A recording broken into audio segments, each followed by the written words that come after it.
this each year, or is this a new thing?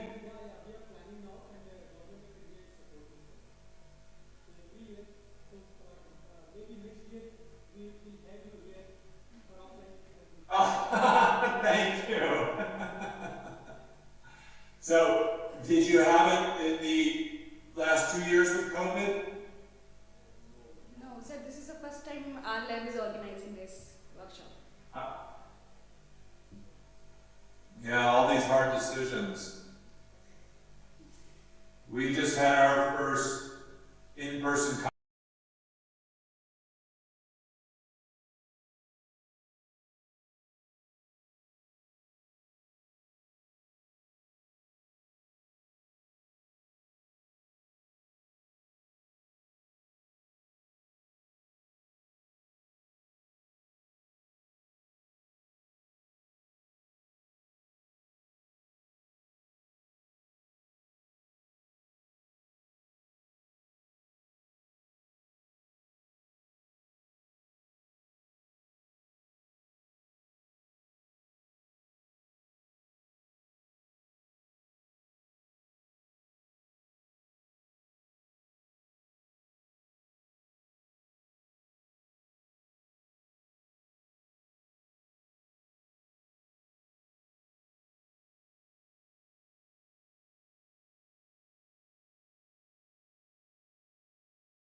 the International ICGEB-DBT workshop on advanced training in immunology of tuberculosis. Our first speaker of the day is eminent scientist Professor Thomas Horn. Professor Horn is associated with the Department of Medicine at the University of Washington, USA. His laboratory defines and characterizes the cellular function of genetic polymorphism in innate immune response genes and mechanism how they regulate susceptibility to human infection with the overall goal of elucidating novel therapeutic strategies. In today's lecture, Dr. Thorne is going to talk about immunology and TB pathogenesis. Welcome, sir. Over to you. Thank you very much. Is that showing now? Wonderful. Well, thank you so much for the invitation, and I'm really delighted. I certainly wish I was there in person, but delighted to get to chat a little bit before. So the goal, I think, today was a background talk on immunology and tuberculosis rather than a specific research talk. So my goals today are to briefly define just a handful of challenges and gaps, then to highlight some important features of the innate immune response to TB and the adaptive immune response, and then bring it together with some discussion of pathogenesis concepts, and then to end with some brief comments about clinical relevance of what's going on with new advances that are translating into the clinic.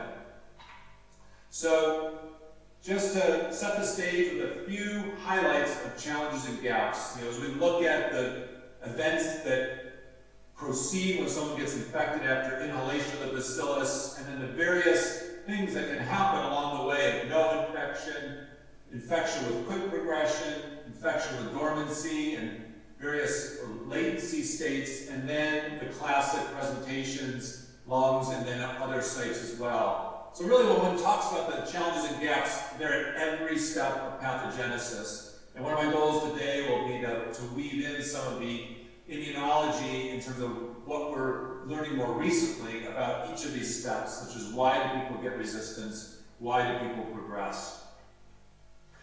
I also just like to frame it with a paper that I personally found very provocative and seminal. This is back from 2016 from Gerhard Wassel's group, and it really just depicts to me one of the sobering challenges of tuberculosis, which is you take 6 months of treatment and about 90% of people on average get cured, but even in all of that group of those folks who get cured, you do a PET CT scan, you see some individuals who still have hot spots at 6 months, and then if you do testing for RNA, so evidence of viable bacilli, about a third of people who are clinically cured still have RNA in their sputum.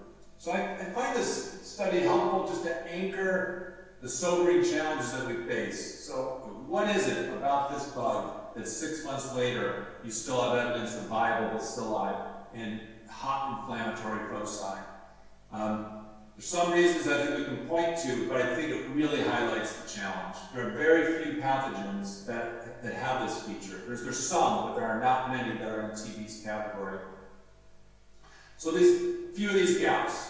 Inadequate vaccine, no correlate protective immunity. We know interfering gamma is important, but we know it's not everything. The immunodiagnostics, they've never been very good at predicting progression. They don't distinguish ongoing versus cleared infection. And then is this sobering fact of lengthy treatment regimens.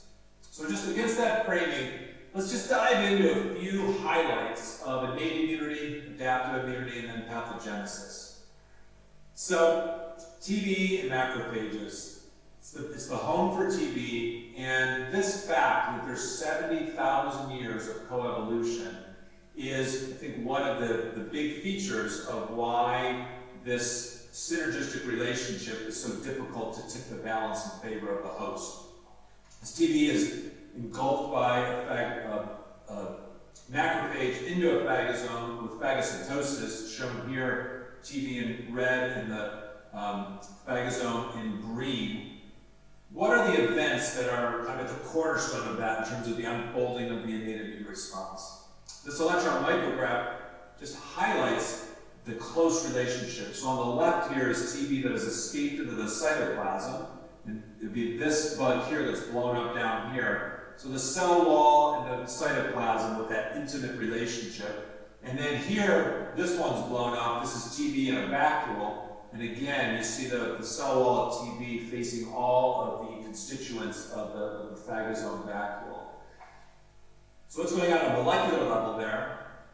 Well, over the years, there have been about more than 10 to 15 major receptors that have been characterized and defined as the seminal receptors, detectors of TB. Started out with the TLRs and kind of the renaissance of innate immunity when all of these receptors began to be discovered in the late 90s. So as the receptor discovery unfolded, then we're just learning which of these were important for detecting TB. So TLRs 1, 2, 6, Dectin 1, DC-sign, MICL, and then on the inside, cytoplasmic sensors NOD2, now 3A2, CGAS-STING. So this potpourri of receptors sets the tone for the initial response. But as quickly as that initial response is happening, there's the counterattack by the bacillus. This is a blow-up of the cell wall and then the unusual extracellular structure of TB. So here's the conventional plasma membrane, but then you have the peptidoglycan layer, the arabinogalactin connections to the peptidoglycan layer, then this highly unusual micromembrane, and then the surface lipids. Every molecule in these various layers is highly inflammatory, and the combination of all those inflammatory ligands has really left mycobacteria with a number of unusual features.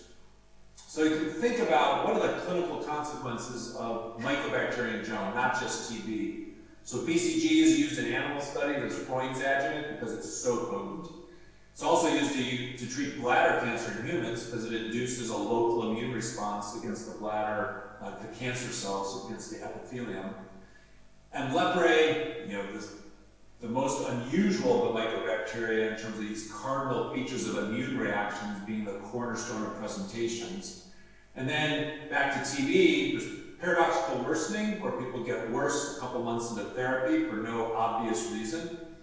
And then that's connected to iris in TB HIV co-infected patients as they reconstitute their immune system and then begin to recognize TB. And although there's a few other pathogens that are associated with iris in HIV co-infected patients, TB is again, and MAC, so another mycobacteria, are the key or most prominent of the iris-causing pathogens. And then lastly is just the immune pathology that TB causes itself in the lungs. So these are really, I'd say, a quite unique suite of immunologic features with clinical consequences that begin with the innate immune response and then are amplified by the adaptive immune response. So, what's happening when TB is in the phagosome?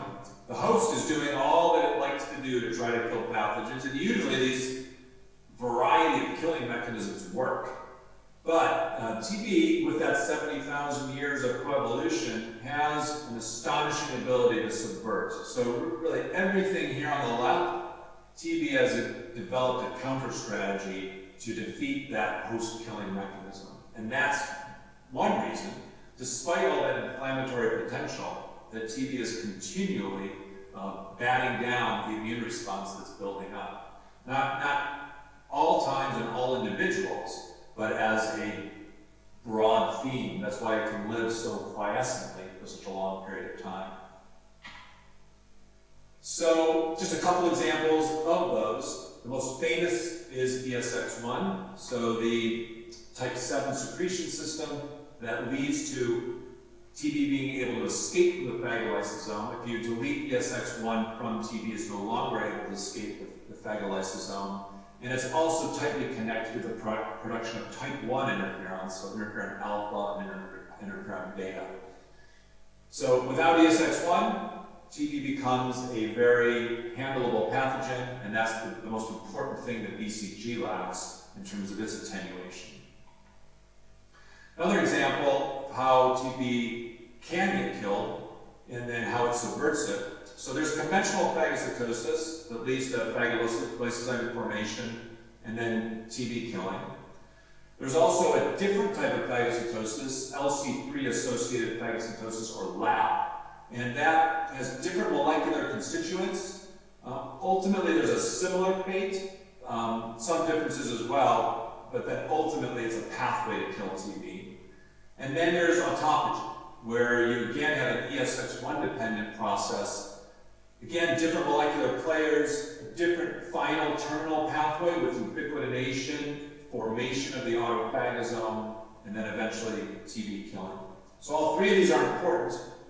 One example, a really nice example of subversion of the LC3-associated phagocytosis is some work from Jennifer Phillips, where she identified a protein called CPSA, a TB protein. So the normal scenario here on the left of a wild-type bug, where TB is able to avoid LC3-associated phagocytosis and then is able to survive.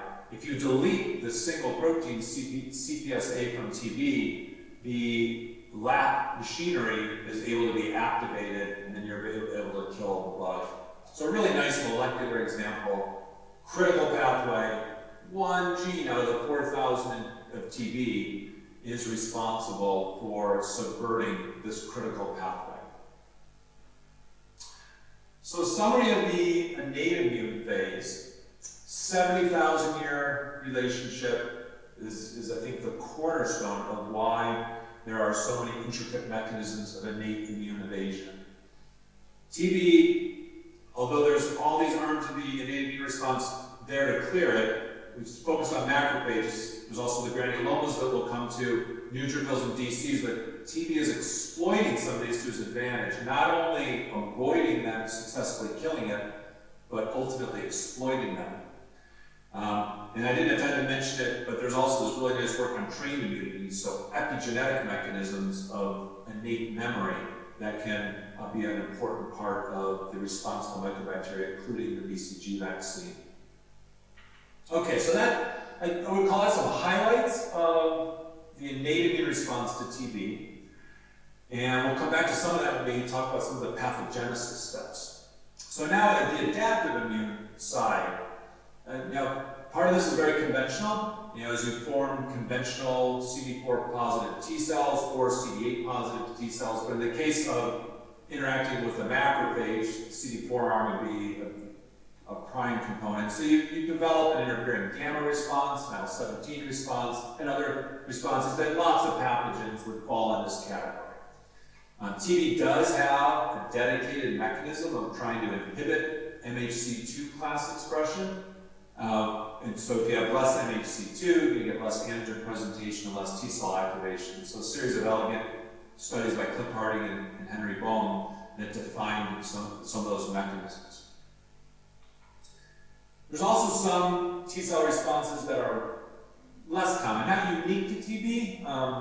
A few subsets of these are, but I'd say it's a prominent feature. And I'd say that the most prominent of these is CD1, because a lot of the biology of CD1 is centered around molecules that are in the complicated cell wall structure of TB. So CD1, there's 5 isoforms, CD1 A through E, and one of them recognizes a particular structure of mycolic acid.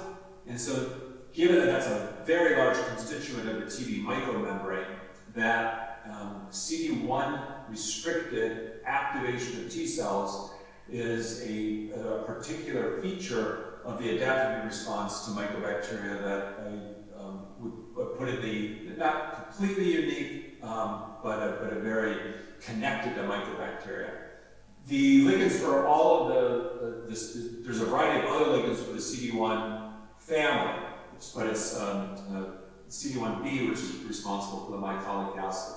Then there's other non-classical T cell responses with ABC restriction, MR1, and then some of the non-classical HLAs, and those are associated with activation of several flavors of unconventional T cells, including innate cells.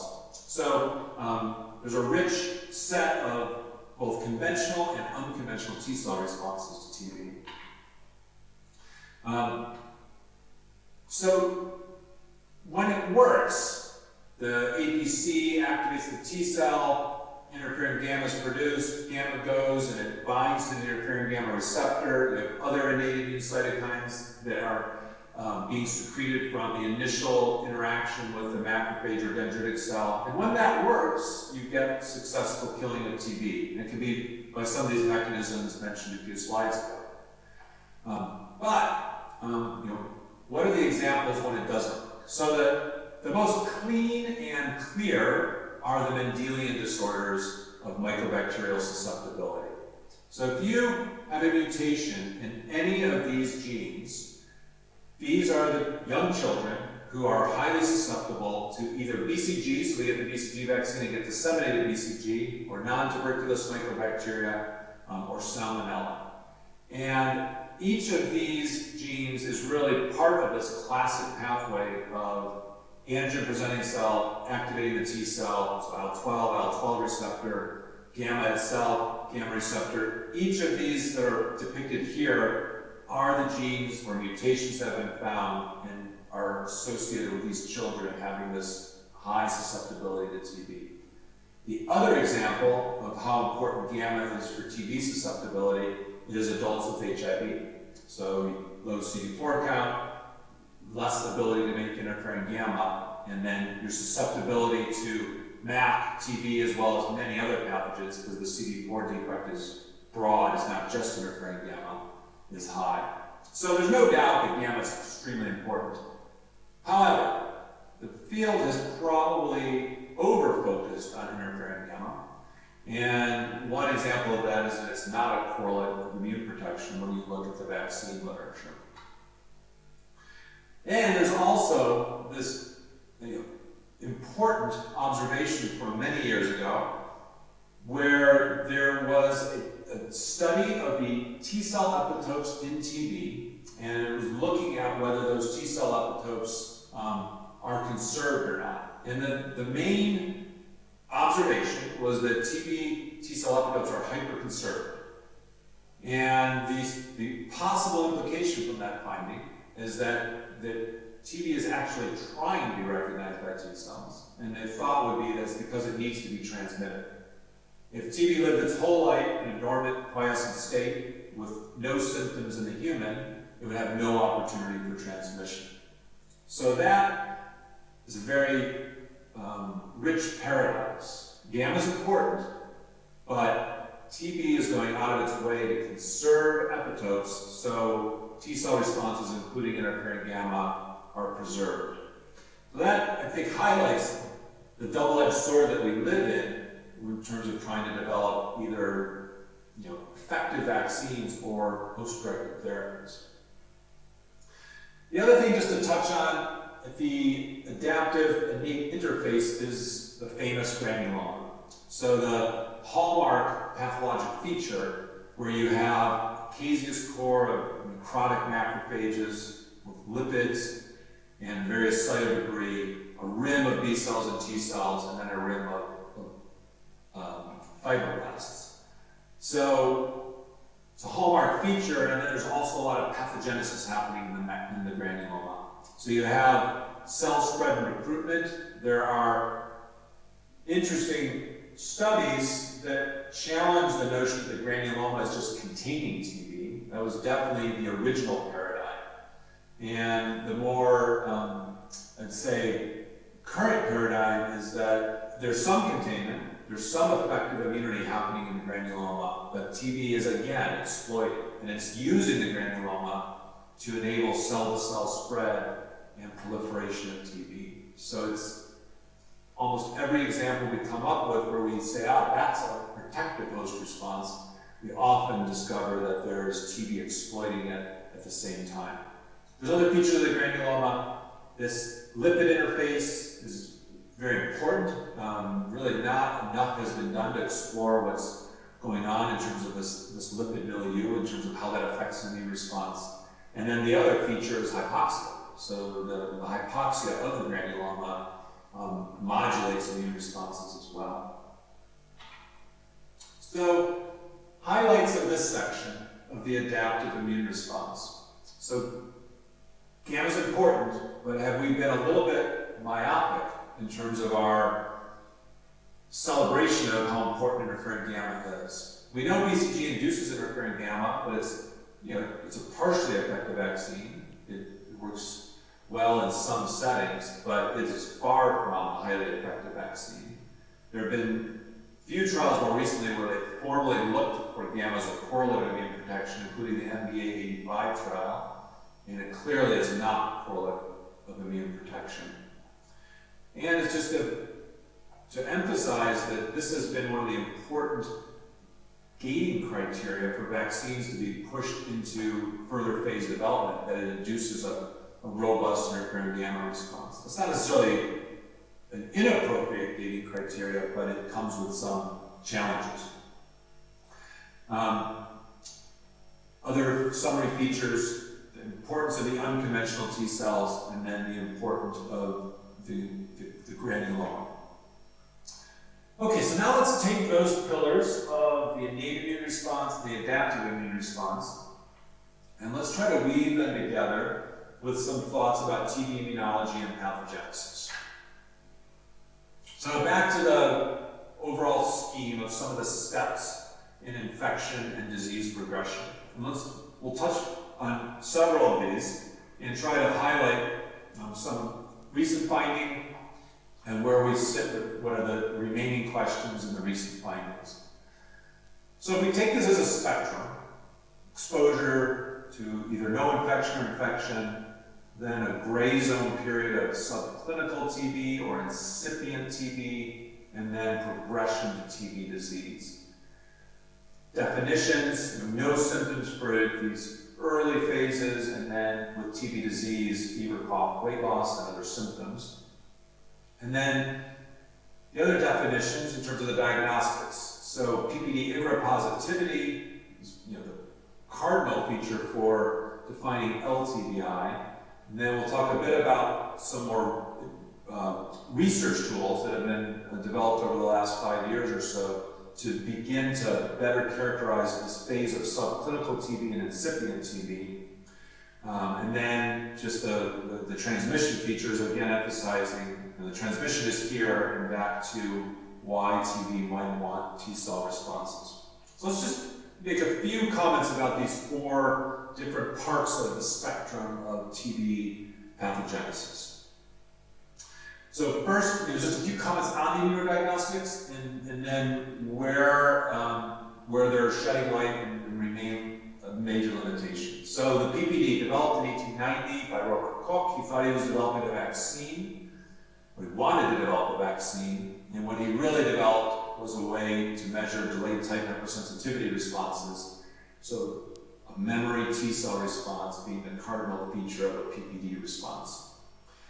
2022, we still don't have a good vaccine, but we still use this test, and it remains as important as the IGRA, and both have these very serious limitations. So in contrast to the PPD, the IGRA, you're measuring interferon gamma release, and then you only have a handful of antigens, 2 or 3 depending on which of the tests, and then you're only measuring gamma. More specific, because these antigens aren't in most of the other microbacteria, but the sensitivity is really no better. And the dreams of this being this beautiful immune test were pretty quickly realized to be not true. And to this day, neither test can distinguish active versus infected versus clear, and neither reliably predict progression. They're associated with getting TB disease, but they're really very poor predictors of progressing to get TB disease. So that's really a sobering state of how poor the immunodiagnostics remain. As a research tool, they continue to enlighten us. The concept of people who could be resistant to infection. So this question, people who get heavily exposed in a household, they remain IGRA negative, PPD negative, so-called resistors. There, for a while, been skepticism that this really was so hard to define epidemiologically that it was hard to know if it truly existed. This paper, I think, really clearly provided evidence that these individuals do have interferon gamma independent B cell responses, so antibody responses here on the left, and then T cell responses on the right. So this resistor group, I won't get into all the layers of the nuances of the data in this slide, but the key thing is that the resistors have no interferon gamma responses, which is this white area, but they do have other T cell responses. So this paper really helps cement, so in addition to that epidemiologic data, immunologically suggested that they are exposed because they can make these other immune responses, and that they must have, or they probably have, some interferon gamma independent control of TB infection. So we've been personally interested in this phenotype for many years, and we've been working on innate mechanisms, adaptive mechanisms, and trying to figure out what they are. There's insights, there's something very different about their monocytes and macrophages, and there are pathways that we've been identifying that differ. We'll get into those details today, but I think that is one area where we could use the power of a resistor to let us discover pathways that are going to be ultimately protective in humans. So that's at the resistor end, so the first part after exposure. Second is, okay, let's then look at, okay, when infection is happening, what do we know, and then what are some of the major questions that remain? So there's been some really nice mouse studies in this domain, and what's very clear is that the early cell that gets infected in the mouse, the alveolar macrophage, is not only the niche for those early events, but when you compare alveolar macrophages to the interstitial macrophages, they also have different metabolic states, and so these studies have really highlighted that the metabolic state of the macrophage, with fatty acid oxidation favoring TB's survival and glycolysis favoring the host, so TB's trying to turn the metabolic machinery into fatty acid oxidation set of cycles, and the host is trying to promote glycolysis. Those tensions of those two different parts of the metabolic response play out in the macrophage environment in the alveoli. Now that's mouse studies, so we don't yet know how much of that will translate into humans, but it's a very nice set of studies that have set up the importance of immunometabolism. It also gets to the notion, as you move then further along the spectrum in those who've now been infected and now have latent TB infection, or some of them may develop latent TB infection. Another feature of TB is this delayed T cell response. So most pathogens, you'll get a robust T cell response about a week after you get exposed or infected. TB has been observed many decades ago. There's a delayed response where the PPDs don't become positive until about 6 weeks after exposure. So we don't know why fully, but we do have some clues. And again, this comes from the mouse model world more than the human world. And they're nice mouse studies which have shown a role for IL-10, Tregs, and then delayed transfer of antigen. That the antigen gets hung up, and there's delay in terms of it going to the mediastinal lymph node for full priming of the immune response. That process gets delayed. And so TB tries to induce these delayed responses to give it more of a chance to establish its niche before the T cell response arrives. And the host tries to counter it, particularly in this antigen transfer mechanism. There's a nice set of papers that show how the host tries to still get the antigens transferred to the lymph node to avoid that delay. So a lot more needs to be discovered about that, especially in humans, because again, this is another example where that is a mouse-oriented observation. Very elegant, but we don't really know what features of that are happening in humans. So now moving further along the spectrum, and now into this entity of incipient TB and subclinical TB. really wonderful work coming out of the South African TB Vaccine Initiative group, SATV, in Cape Town, South Africa, where they had this seminal paper where they asked the question, could you detect in blood a signature long before someone gets TB disease? Could you find a signature way back here when a person has no symptoms, but maybe has no symptoms but is percolating with some inflammatory response? And I think the null hypothesis was strong here, that they would find nothing. But to their credit, they found a correlative risk signature that is just an AUC curve showing that this signature turns positive 6 to 12 months before a person actually gets symptomatic TB disease. And that suggested that, okay, well, maybe if they have incipient TB or subclinical TB, people use these terms a little bit differently. They're not necessarily synonyms, but it depends kind of who's defining it and how they're defining it. But the idea of this state where you're asymptomatic, but TB is reactivating and the immune response is also activating, and then you can use that potentially as a diagnostic. The idea that led to the Cordis trial, which was published last year, and it was a randomized controlled trial to give individuals who are signature positive the 3-HP regimen or placebo, and to see whether you could prevent development of TB disease. And unfortunately, it was not effective. And so this still remains a very exciting area of trying to understand what could we do knowing that someone has this signature and is at a higher risk of progression. But we don't yet know why the 3-HP was not effective. And it could just be you actually needed a more potent regimen. Maybe you needed a full pulmonary TB regimen with initially starting with 3 or 4 drugs as opposed to an LTBI regimen. Or maybe we just need to understand more about this type 1 interferon signature, and maybe it's not just reflecting activation of TB. So still remains a lot of interest and a lot of research in this area, but the big major Cordis trial did not deliver the hoped for result with this initial finding of the core signature.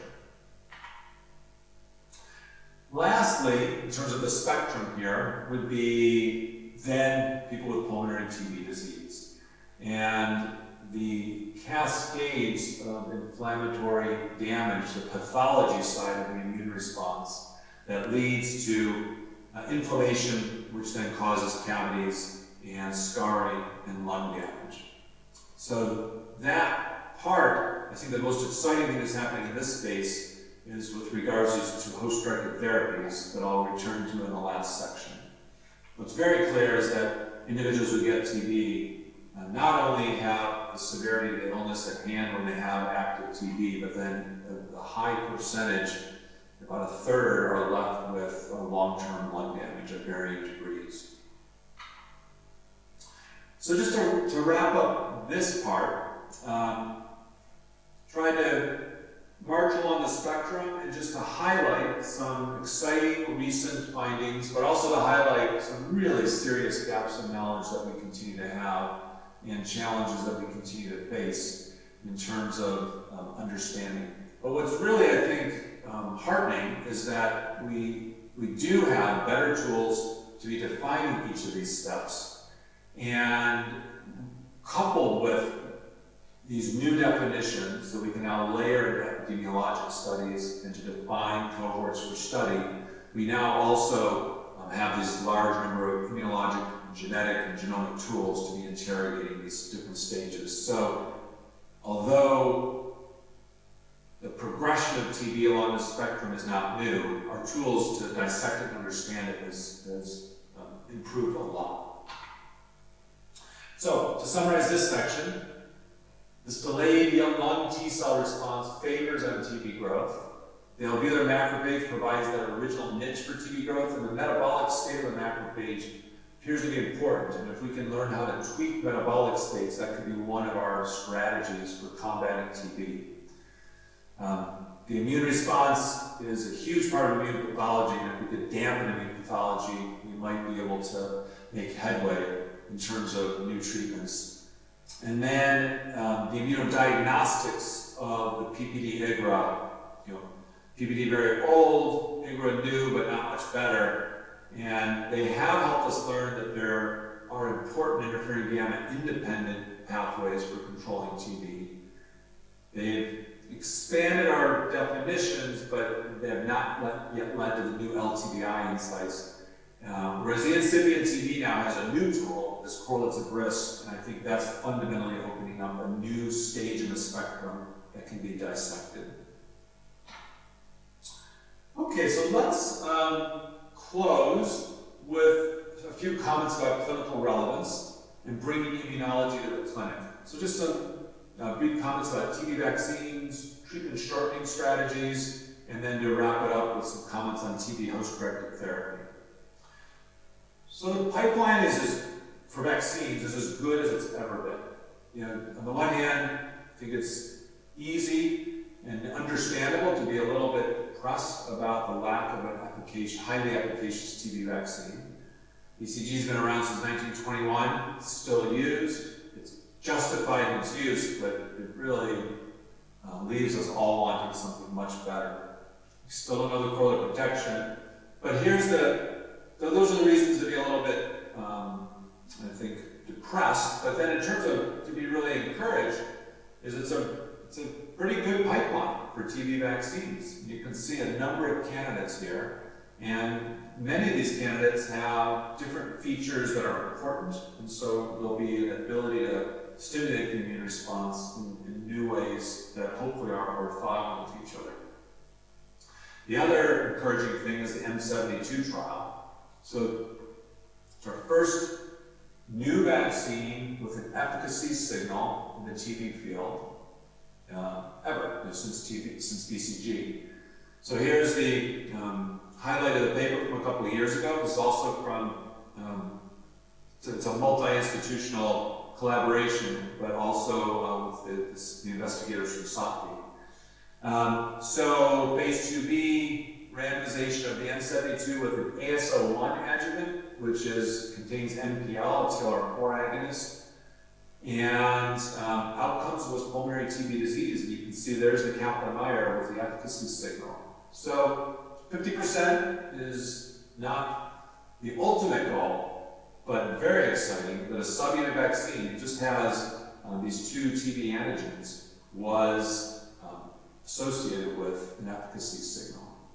Many questions on the table, and the search for correlates of protection are underway. This trial was not only partially successful in terms of efficacy signal, but the samples were collected to discover the correlates of protection. So there's hopefully a lot of exciting data that will be discovered over the next couple of years with discovering these correlates of protection. So that's one area, I'd say, of very serious optimism. Second is just to ponder a little bit the drug landscape in the context of what do we need. Now, this is a talk about immunology, not about drugs, but I think it's useful just to emphasize some of these big features of the drug pipeline. And I just want to emphasize with one more slide the successful treatment shortening trial, the TBTC31 trial that was reported about a year ago. So there was a previous effort culminating in 2014 with several major trials that were unable to successfully shorten TB treatment from 6 months to 4 months. But this last trial did work, and I think it's a couple of reflections about it. So first of all, the component that was probably key was ribapentine, and it was a combination with moxifloxacin. And so why and where does this leave us? So this may be a drug success story, but I think it also prompts us to think about, well, what's needed next? Because 6 months to 4 months is very exciting, but what we really want is something much shorter than that. And so there's work going on now to have better prognostics about what predicts failure.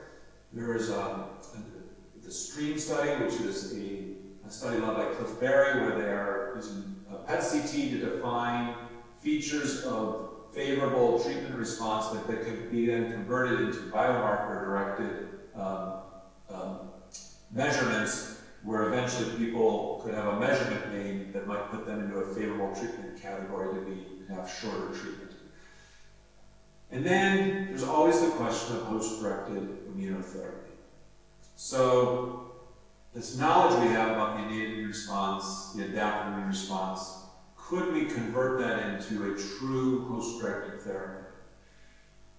Here, there would be some of the targets at the macrophage level. So highlighted here are various drugs that have some level of evidence that they have some efficacy in preventing TB.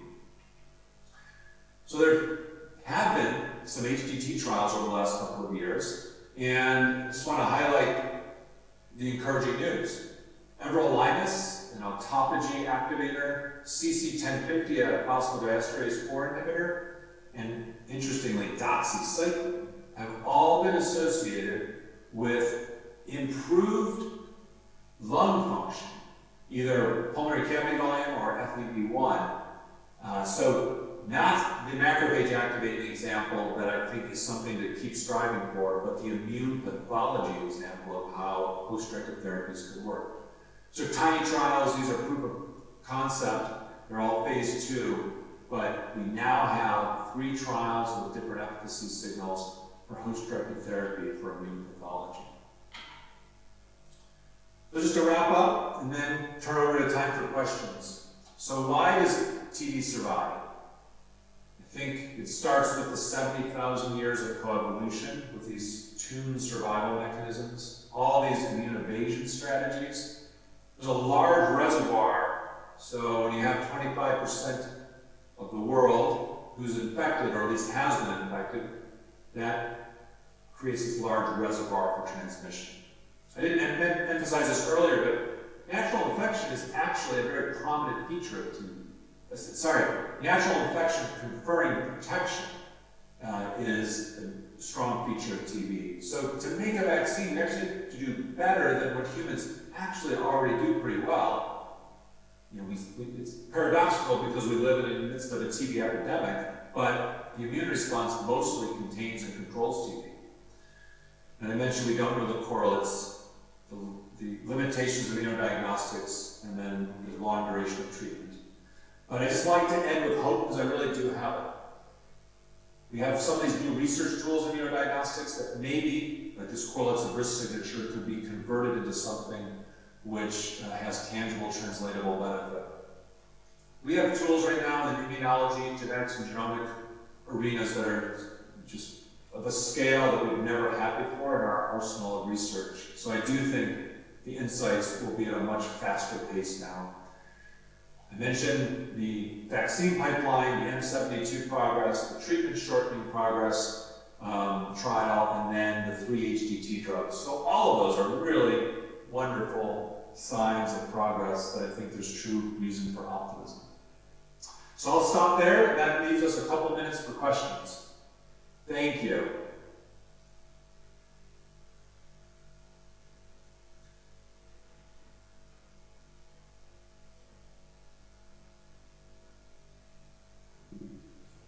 It was an honor to learn from you about TB immunology. Now the session is open for the questions.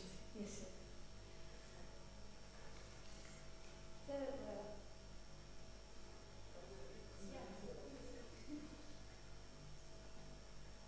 Hi, Tom, this is Diaz. Excellent talk, very nicely you covered different aspects of tuberculosis, innate adaptive immunity, pathology, and clinical aspects as well.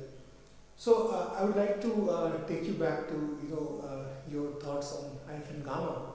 So we talked about 2 aspects. One is, of course, its essentiality, which gets proven through the Mendelian susceptibility to BCG. And the other aspect is, IF gamma independent protection from NTB, which was, again, published a few years back. So what are we missing in what IF gamma does in case of tuberculosis? And just to add, before you respond. There's something which Lalita evolved for TNF alpha, where a very low TNF alpha level makes people susceptible. Of course, you use the zebrafish and fuzz models, and very high TNF alpha also makes susceptible because you can lead to necrotic cell death and bacteria can replicate extracellularly. So, is there some correlations or similarity between what is known in TNF alpha and something can be exploited in case of alpha now also? So, I would like to hear your view on that. Thank you. Yeah, thank you. I think I don't have any simple answer, but I think you struck the chord that I would emphasize, which is the balance. That I think no gamma in primary infection, those Mendelian, the children with Mendelian mutations, that total absence is a disaster. But too much, then you can get immune pathology, or maybe you can start to just foster TB's growth.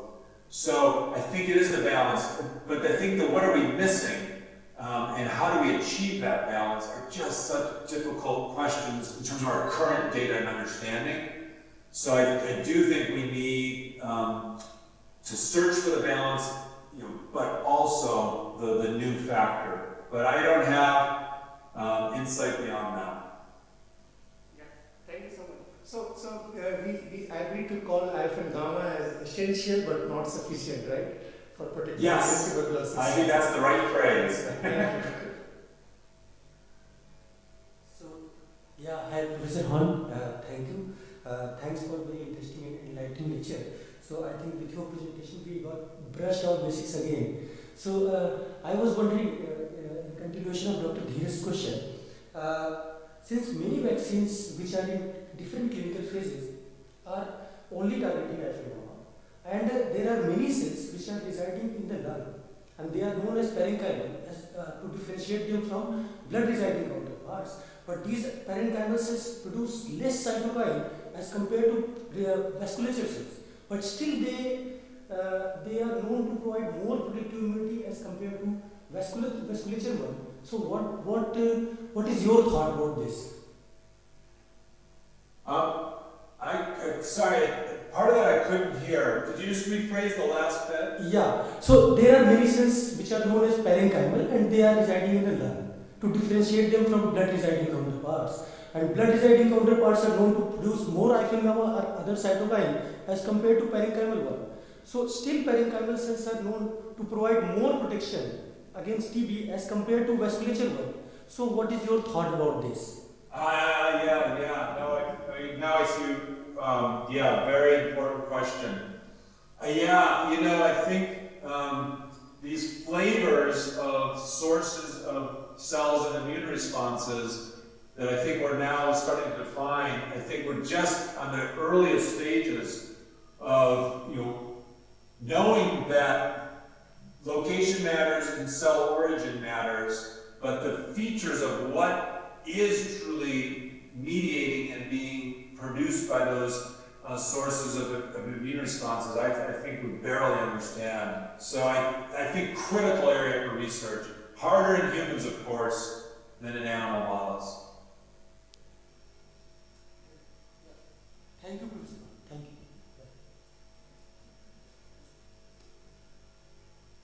Thank you, sir, for the beautiful talk, sir. So my question is in relation to the granuloma. Sir, are there any chances that granuloma in TB has the potential to cause malignancy in the later phase of pathogenesis and infection? Because there is a significant relationship between the lung cancer and TB. So what are your thoughts on that?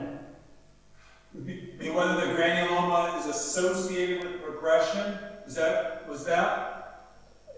Yes, sir. I wish to know are there any chances that granuloma in the TB has the potential to cause malignancy in the later phase of infection and pathogenesis? Oh, malignancy. I'm not aware of that.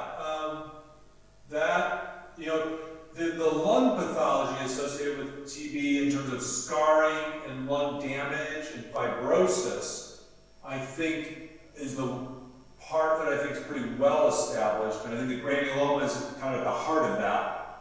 not necessarily the cause, but is, I think, central to all the lung immune pathology. I don't know about a malignancy risk or literature to comment on that. Thank you, sir. Thank you so much.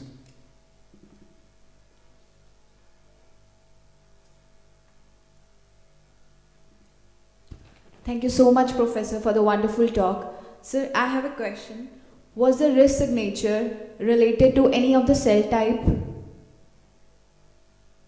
Was the risk signature it was related to any of the cell type? Yeah. They did do some self-sorting. I don't think the self-sorting elucidated any single cell type, but I know part of the interferon signature that was a prominent part of the initial correlates of risk in some of the subsequent signatures is a heavy myeloid cell signature. And then there was separate data that suggested that the neutrophils are contributing to it. So I think a mixture of myeloid cells, including neutrophils, is probably at the core of it. Okay, thank you so much, sir. So one last question. I want to know that in tuberculosis, the initiation of adaptive immunity, it takes a lot of time that favors somehow the bacteria that gives sufficient time to replicate and cause the disease. So if we target this aspect, that somehow we could present the antigen earlier to the in adaptive immunity, it will provide better protection. What do you think? Yes, I think that really is a cornerstone strategy.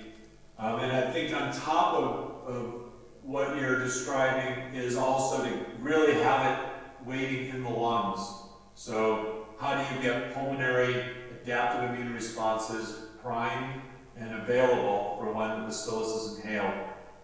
So I think if we can shift away from primary infection and be able to inhibit the initial establishment, I think that would be a cardinal feature of a successful vaccine. So one last question. Good morning, sir. Alternate to this prospect, I would like to ask, as your talk was so insightful about how hyper-conserved T-cell epitopes of MTB and T-cell recognition and even the survival of bacteria in the granuloma is the survival strategy of the pathogen. That's why it has survived and co-evolved with the host for so long. Do you think we should target more towards the latent stage of the disease, since it is one of the bacteria strategy by which it has co-evolved and it is outsmarting the host? And maybe we should focus more towards what kind of cytokine signatures we can find in that stage of time, so that we can diminish the large reservoir of transmission of MTB? Yes, I think that's a very important target. There is the sobering challenge of a human study design trial, given that only 5-10% of people are going to progress. So to ultimately prove that with a clinical trial, we'll have that sample size challenge. That's a fact, but I think I couldn't agree more with you about the importance of that stage for targeting, because I think that's where humans are losing the battle too often, and if you could capture it during the asymptomatic phase, you can prevent so much pathology. Thank you so much, sir. Any more questions? Okay, so sir, we are done with the questions. Thank you so much, sir, for your wonderful talk. Thank you. Really great to see all of you. Have a great rest of your conference. Okay, thank you so much, sir.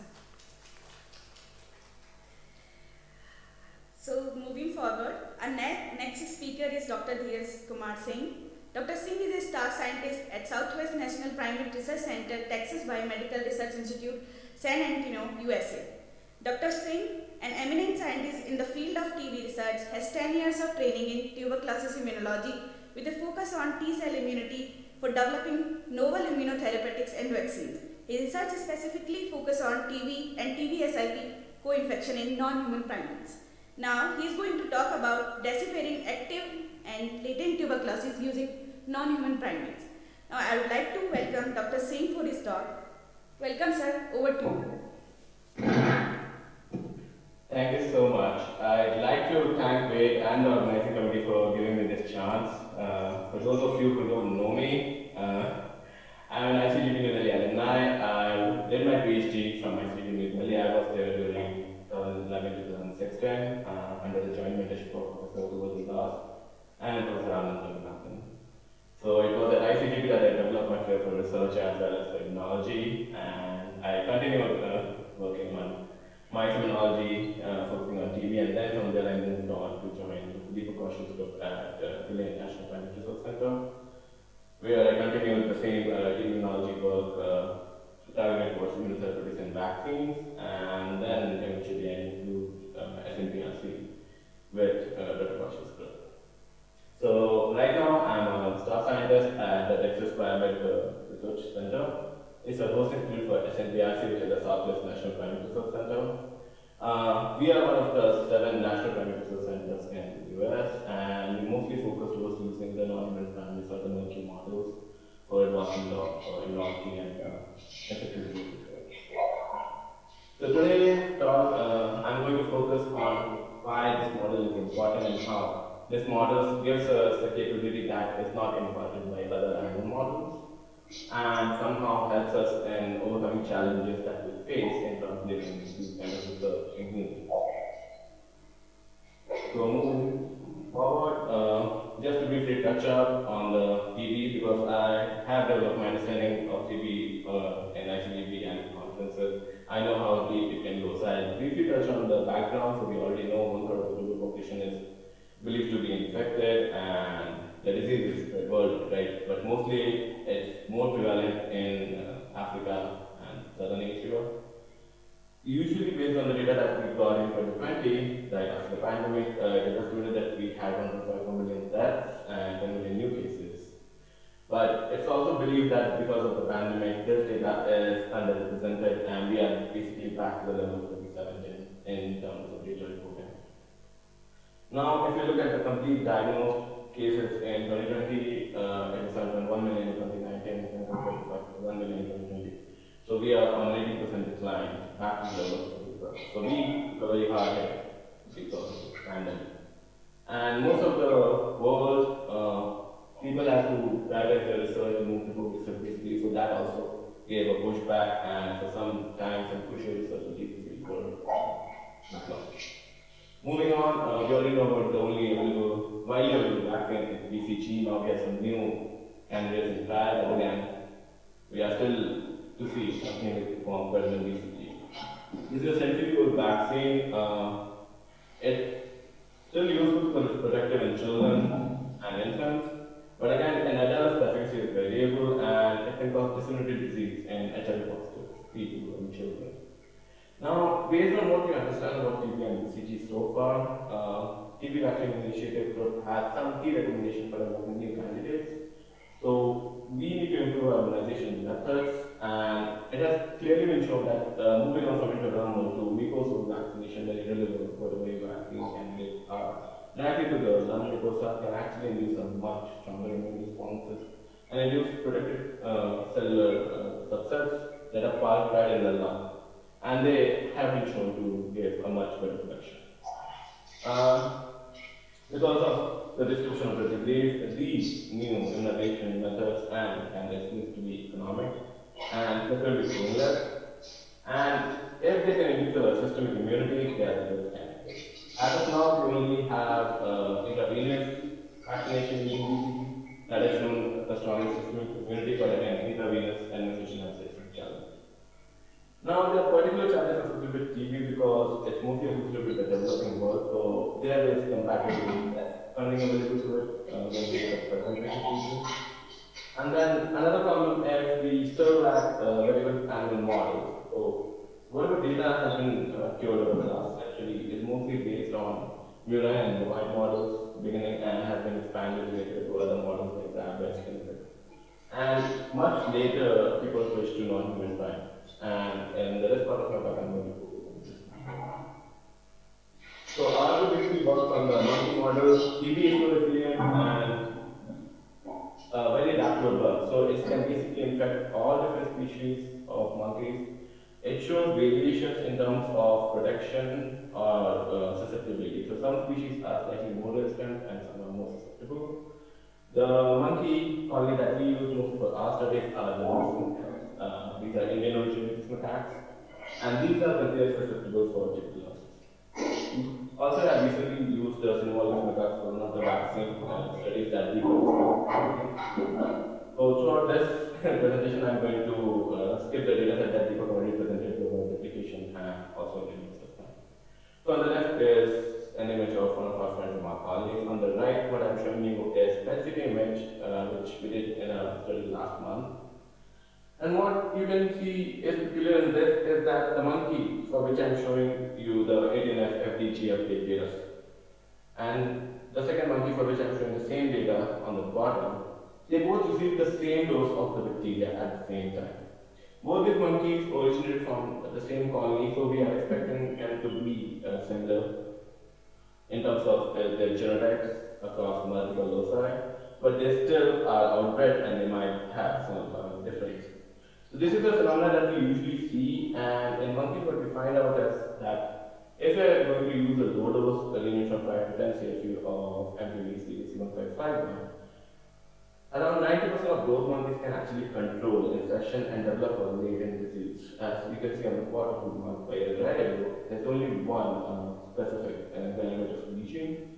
And 18FFDG basically masks all the cells which are metabolically active. In case of TB, they are immune cells which are mounting a response against the bug. So you can see on the bottom there's only one loci, only one spot that shows some level of activity. In other monkeys, this loci is missing. So there are some times like we cannot find any spots.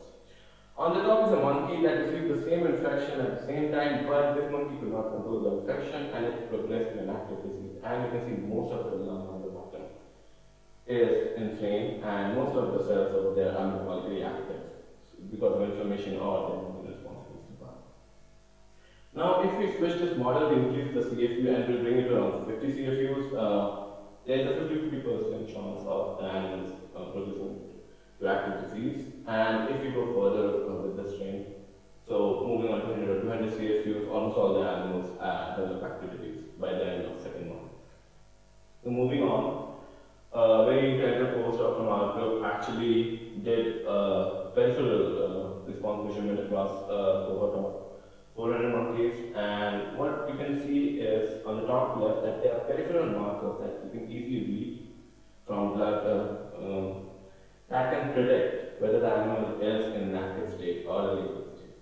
Because other immunological markers basically show the response towards the antigen or the bacteria and might not be as predictive of the animal being developing active disease or latent. So one very common marker that we use is CRP, so it represents the complement activation and C protein serum. And you can see that in active animals marked by ATP, these responses are much higher compared to animals which control the disease.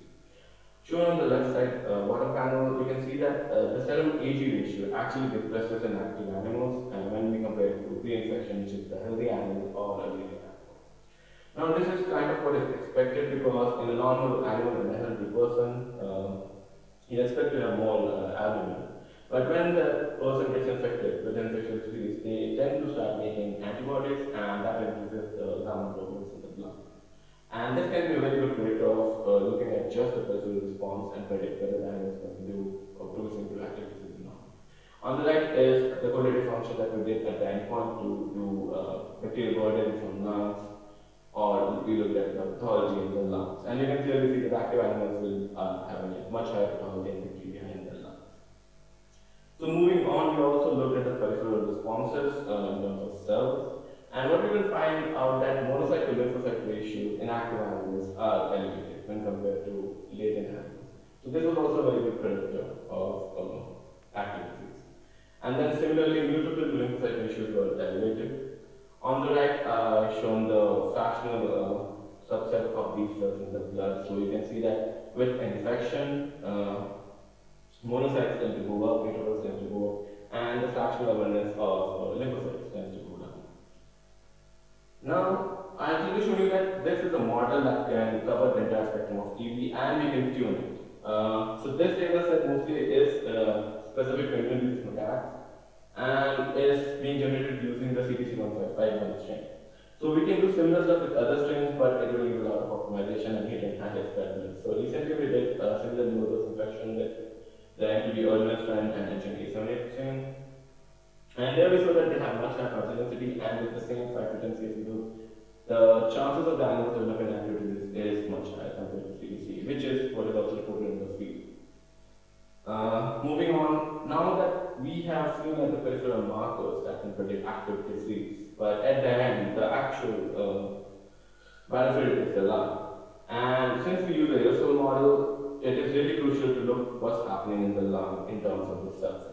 So in another parallel study done by another very talented postdoc in the group,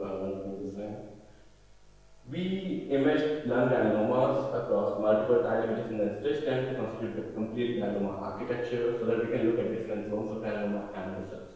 So on the right, I'm showing you a typical macaque granuloma, which is very similar to what we see in humans.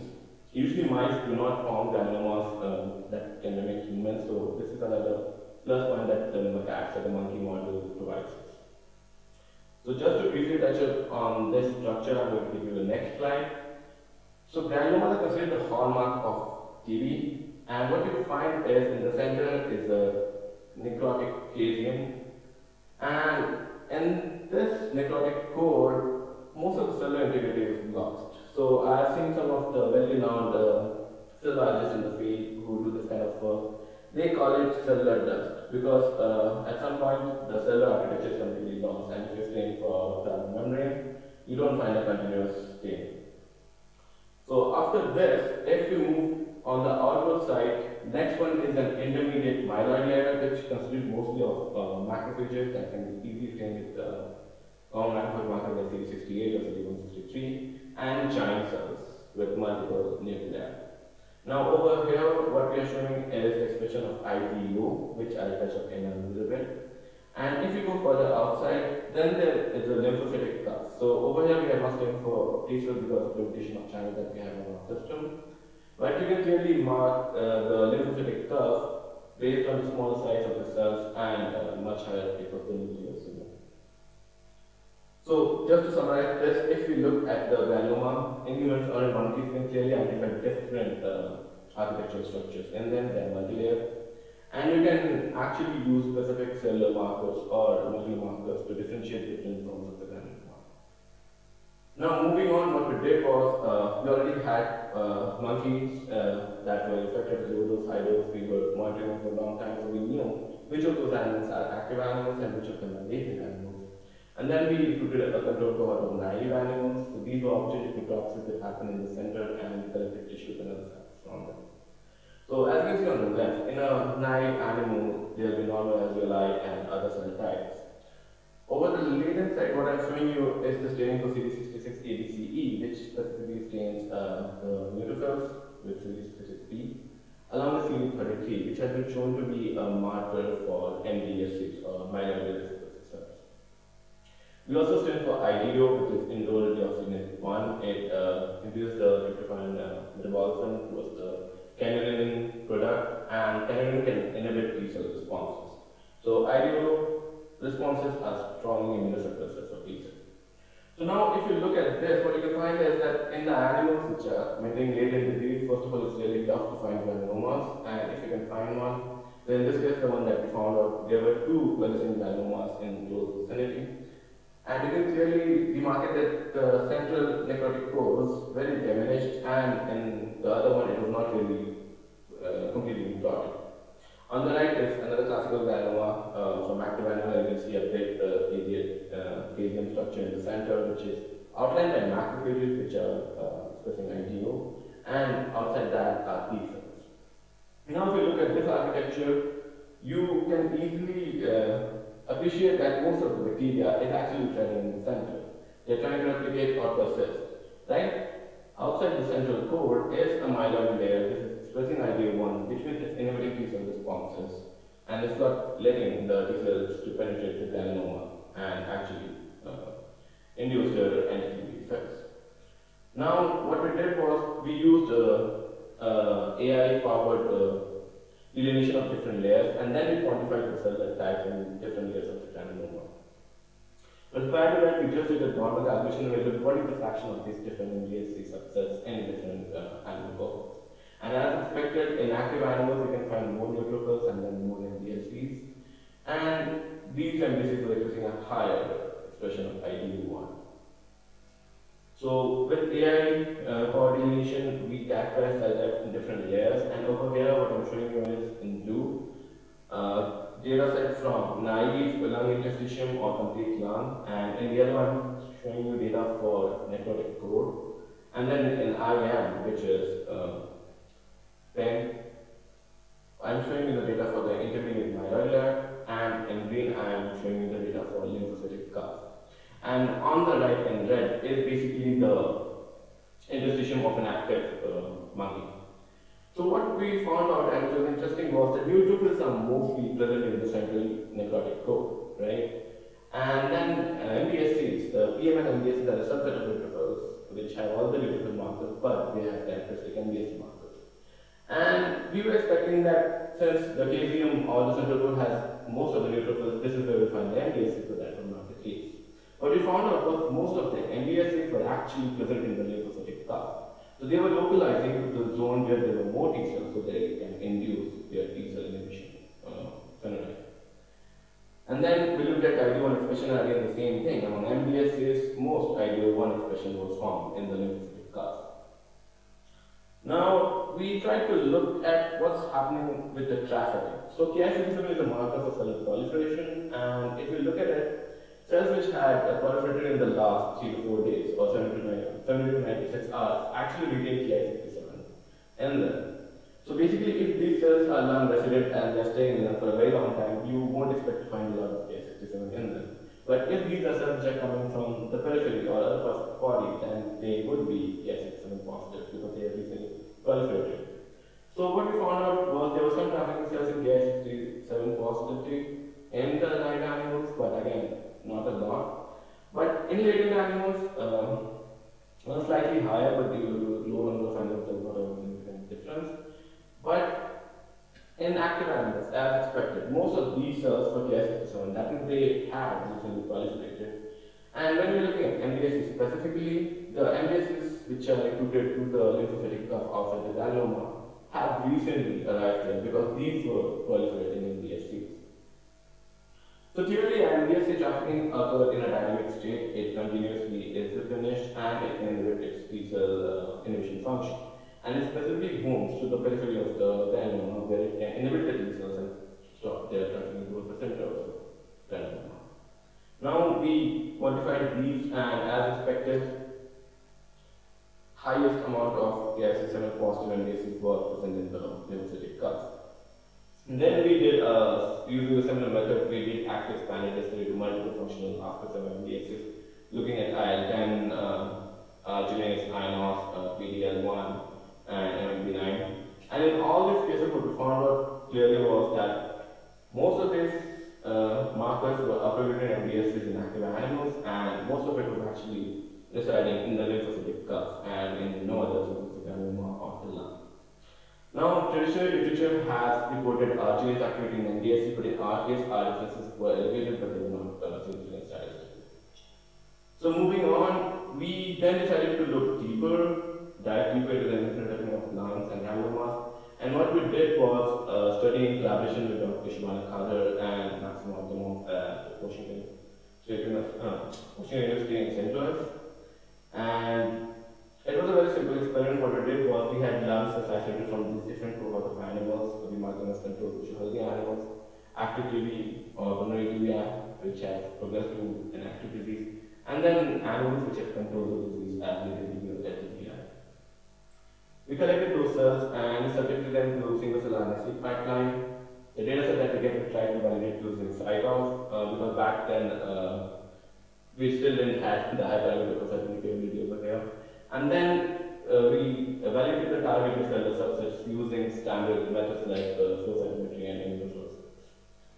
So, just briefly touching on single cell RNA-seq, it's a technique which actually is empowering immunological research to the next level. With any other technique that we use, or I have used in the past 1 decade, we need to have a very good understanding of the immunological responses that are happening. And based on literature, we decide what are the markers that we are going to use and what are the markers that we look for in our data set. But with this technique, what you can do is you don't have to pre-select the markers, you can actually subject them to an unsupervised analysis and then capture the most expressed transcripts from different cell types. Now, if you want to do a targeted analysis, there are ways to do feature selection and where you can use specific cell subsets or specific cell markers. The technique is very simple. On the left, what I'm showing you is the single gel bead. These gel beads have oligos that are attached on them. Each gel bead will have a specific sequence of oligos that's attached on them.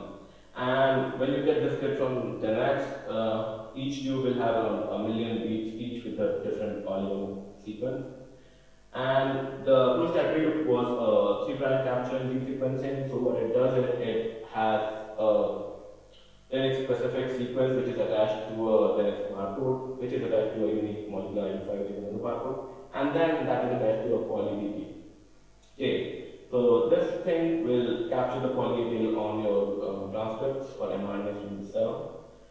You can modify this sequence and you can put any sequence in there. So as long as you know what you're looking for, you can modify this technique and use it for anything that you want to look for. So if you want to look for antibodies, you can attach some oligos to your antibodies, you can stain the cell with the antibodies and capture that over here so that you know what is the protein generated from that cell. Or if you're looking for small coding RNAs or link RNAs, you can modify the sequence accordingly. Now, on the machine, it's a 20-minute run. The batching had recently increased to a much higher number, but when we did it was around 8 at a time. The machine just mixes the beads coming from one stream and the cells coming from other stream together and makes a protein oil that emulsion. Now, within that droplet in that emulsion, the reagents that are provided with the beads make the cell lyse, and the stream in which the cells are coming, they have other reagents needed for amplifying those transcripts. So once the cell is lysed, the mRNA is released and they're captured on the oligos of the beads. Now theoretically, each of these droplets will have one cell and then one bead, so any sequence read that you're getting for a specific UMI is coming from a single cell. Sometimes that's not, but that's not what happens, and out of the million beads that you put in, we usually get a good read of 10 to 15,000 cells. And with proper QC, you can actually take out the dead cells and the triplets. So moving on, this was the first data set that we got from our single cell RNA pipeline, and it was one of the first reports for single cell RNA sequencing in TB development monkeys. So we could clearly identify different types of cell subsets. Since my primary interest was immunological, I did a CD45 positive selection before putting the cells down the pipeline so that I can specifically look at immunocytes. And as expected, we found mostly lymphoid clusters and myeloid clusters, and then some level of non-immune cells. So these cells were then aligned with the canonical gene markers that we already know are exposed in B cells, T cells, or myeloid cell macrophages, and we can identify our clusters using those genes into which cluster is B cells, which cluster is T cells, and which clusters are myeloid cells. Following this, we looked at how these clusters were differing, and we could clearly see that the cellular cluster associated with pulmonary TB was very different from what we see in latent TB. And then looked at how they are differing in them. Shown on the right are the distribution of some key canonical gene sets that are used to identify cell clusters, and on the left are just random distribution patterns for different cell types across different groups. So I'll touch on this distribution in a subsequent slide. So moving on, what we did was we reclustered the lymphoid subset so that we can go deeper into phenotyping and we can identify more cellular subsets. So on the left, we are seeing a general distribution of all the cellular subsets in the lymphocyte cluster. So B cells really were very different, and then we can see some plasma. And then among the T cells, they were clustered together. You can differentiate naive T cells, had two clusters, and there were the NK cells. And there were different clusters for CD4 effector and memory cells. Shown in the middle is a data set that was participated in different cohorts. So you can see the latent animals had comparatively lesser cells shown in blue. The active animals have distinct cellular clusters shown in red. And then the control animals had the cluster shown in yellow. On the right is what I'm showing you for the main activation markers, and you can see that the clusters that were associated with active animals had those markers significantly upregulated. Now when we look at those activation signals, we could see that this was primarily present in all the active animals shown in the middle on the left, and to some extent on the latent animals. So the three key clusters that we found out was significantly upregulated in our dataset was TH1 signature in T cells, which was marked with TBX21, interferon gamma, TNF alpha, C38, LTA, IL-18, and other canonical type 1 response genes. There was again a marked J17 cluster marked by the canonical J17 genes including CCR6 alpha, alpha, C. And then there was another activation signal which was associated with T cells and NK cells which were marked by KLR1, CCL5, and D, etc. So when we looked at this, there were two clusters of activated T cells, both in the CD4 CD8 compartment, which are exclusively present in active animals and were not present in other cell types. And those genes actually marked a very activated phenotype in these T cells. Moving on, here is the data set and distribution of these cell types across different clusters. So I'll just touch on the basics. So the naive T cells which were present in healthy animals were completely missing from latent and active animals. While the active animals had the naive cells, but they were very different in terms of their transcriptomic signature than the naive cells present in healthy animals.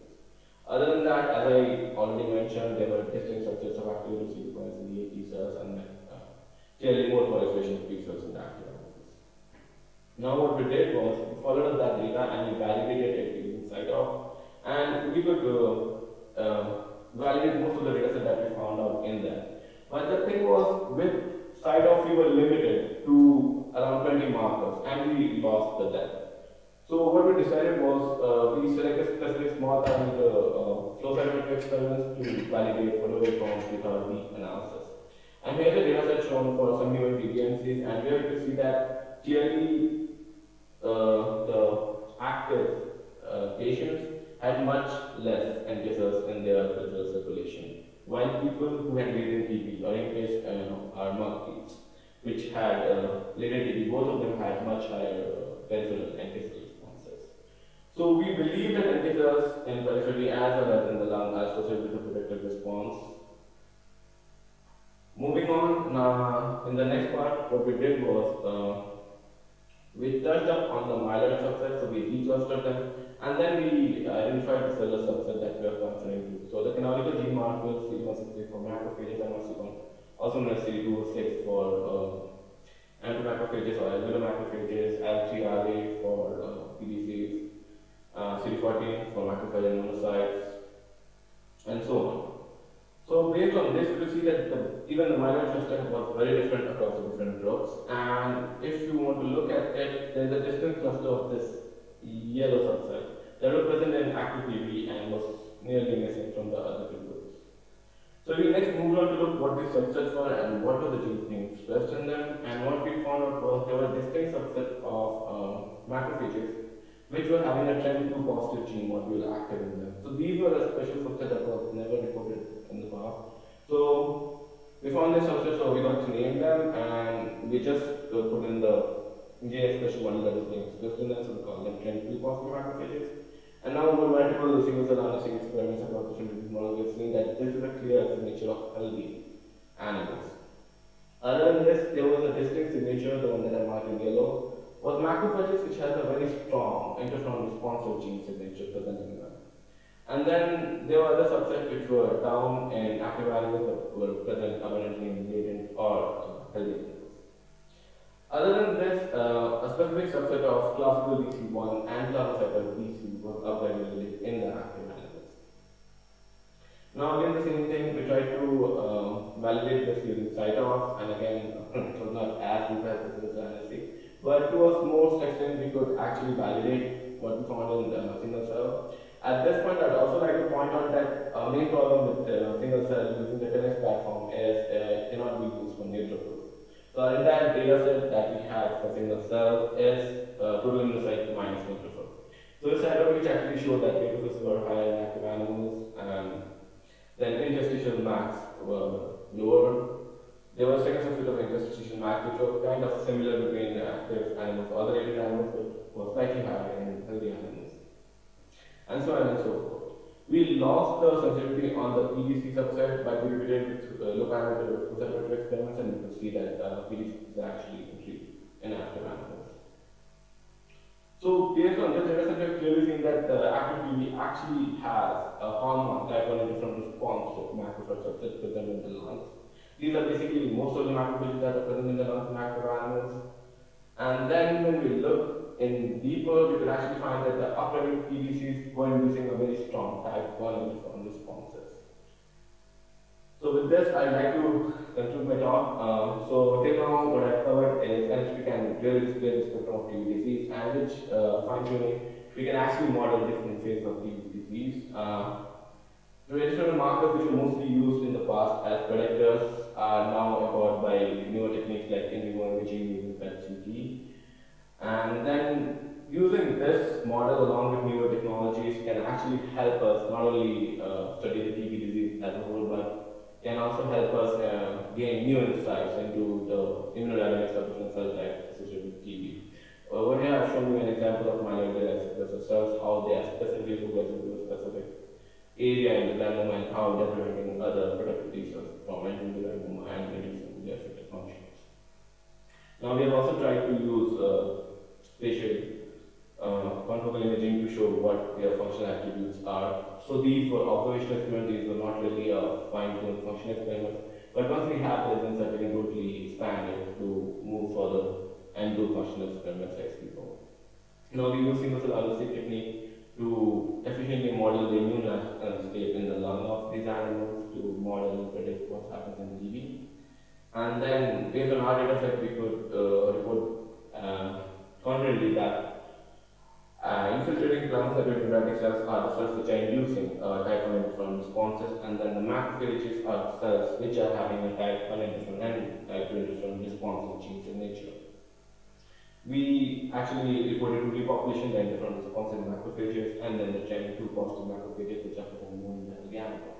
And then reported by some older studies, living animals and living people had comparatively higher NK cell responses, which might be a reason for protection in the early phases. So moving on, I'm just going to briefly touch on the data that I discussed last. The hallmark interferon gamma and type 1 interferon responsive signature that we put in this paper prompted us to do a further experiment and look deeper into type 1 interferons. Now, type 1 interferons are multifaceted cytokines. They are very pleiotropic and they literally have an effect on practically every cell in the body. So this figure summarizes briefly the key responses of type 1 interferons. On the top left, you can see they are involved in physiological processes and cellular homeostasis. On the right, they are very strong antiviral responses in our body. They can directly inhibit viral protein synthesis, they can tap the viral proteins and the viral components for degradation in the cell, and then they can promote formation of complexes that can trap viral components within the cell once the cell is infected. Then type 1 interferons are very strong inducers of innate immune responses. They can directly affect monocytes, macrophages, dendritic cells, and NK cells. Basically all the professional APCs, but also the non-conventional pathological APCs as well. They increase antigen presentation and the interaction with other immune cell types to increase the antigen presentation and an adaptive immune response, which comes to the fourth part where they can actually increase the effective responses of helper T cells or B cells or even the cytotoxic T cells, CD8s and NMPs as well. So based on this, this is the next study that we did. This is in collaboration with Deepak Kaushal and Shiva. We have only one reagent reported so far in monkeys that can inhibit a type 1 interferon response. And this reagent was developed by William Schreiber at Weizmann, and we were lucky to receive it from him. This is a receptor antagonist that can bind to the type 1 interferon receptor and block the signal. So what we did was we started treating the animals with this inhibitor of the infection, and then we infected the animals with a 50 CFU dose. we expected that half of the animals should progress naturally and the other half shouldn't. And then we monitored the animals for additional 12 weeks to see how inhibiting the type 1 interferon responses can help TB grow or help the immune system control TB. And then at the end of 12 to 13 weeks, we necropsied all the animals, collected different tissues and did our data analysis. So this data set is currently under analysis. I am waiting for the final Islamic data set to be finished, being analyzed, and this will be probably a question for a future meeting if I'm letting away. So with this, right now we are focusing more towards doing spatial analysis on these animals to see how these responses are different in different parts of the lung in active animals. We are planning to do a deep spatial immunotherapy to validate whatever different responses is found in our first study to be true in granulomas and different groups of granulomas, and then look at how inhibited type 1 interferons are actually supplementing them in a subsequent experiment helps the animal or the disease. With that, I'd like to convey that I recently got some significant funding and I'm looking for some interested postdocs. So if this data set excites you, please feel free to reach out to me. And I work with a strong collaborative group which is in tight collaboration with Sharma, Deepak and Smriti, so we've already said that. So there are multiple rolling groups of clinicians out in the center.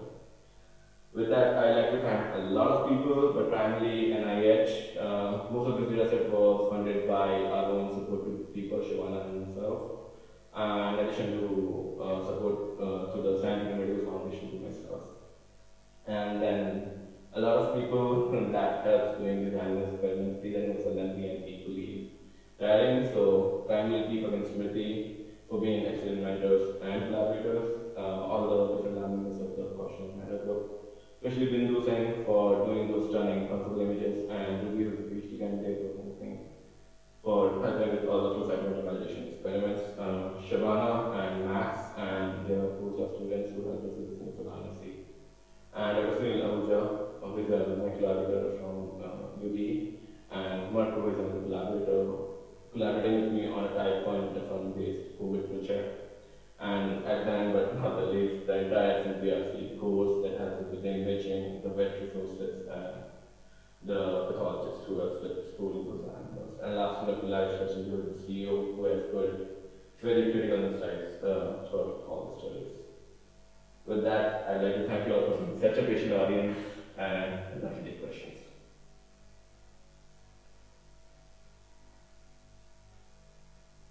Thank you so much sir, for such wonderful talk. Now the session is open for the questions. Wait, sir. So, hi Dheeraj, thank you for interesting and insightful presentation. So I am curious to know, because now you have a specialization for both model, mice and NSP. So I am just curious to know what are the metabolic changes occur in case of early infection in both NSP and mice. Can we capture them? Are they comparable? And if yes, can we translate this research in human TB and get to know at what stage infection is? Yes, so it's a very good question, and I'll tell you what. So, when I was still doing my PhD work at ICGEB, and I continued for a little while with the last grade on a couple of other projects. When I sent out a paper, I usually mention granuloma based on the data I had on mice.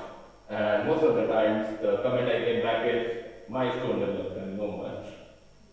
So, I didn't realize the difference till then, but now I realize that when I'm handling the animal samples myself, the granulomas coming out of monkeys are really granulomas.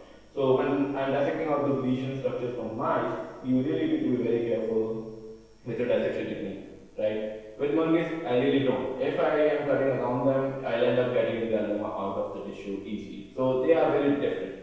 Now coming to mice, mice is a very strong model because it's first of all easier to maintain, it's much faster to grow, and it's much easier to develop different kind of knockout models or complementation models in mice.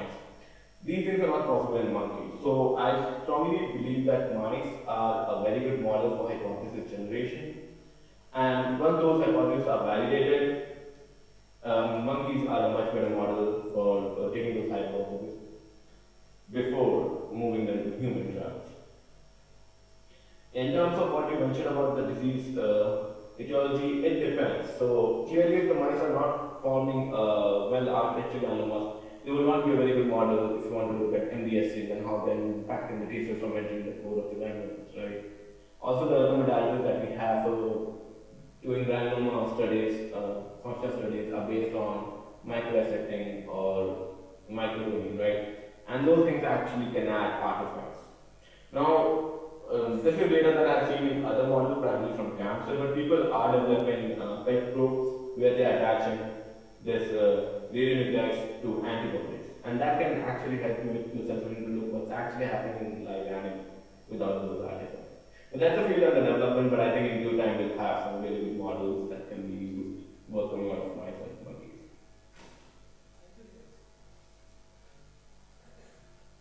Thank you for having me. Hello, sir.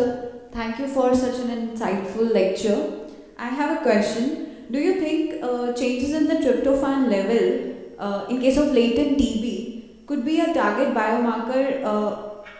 biomarker development in host-directed therapies? So excellent question. So we have another project going on where Smriti is doing the exact same thing. Now the thing is, tryptophan is basically a normal metabolite. It's a kinase which inhibits the T cell function. Based on the data that I've shown you, that was coming out of MDSCs, but it can be produced by different cellular subsets, including macrophages and other myeloid cells. Now, what we believe, and if our hypothesis is true, so if we can inhibit the IDO activity in the lungs of active animals or even the latent animals, what will happen is the T cell might gain access to the central part of the granulomas, which is what we have also seen coming out of some deep immunophenotyping spatial data set, that when those IDO responses were inhibited, the T cells, primarily the CD8 T cells, would enter the central part of the granuloma. So we strongly believe that that therapy can actually be a very strong adjunct to the running chemotherapy.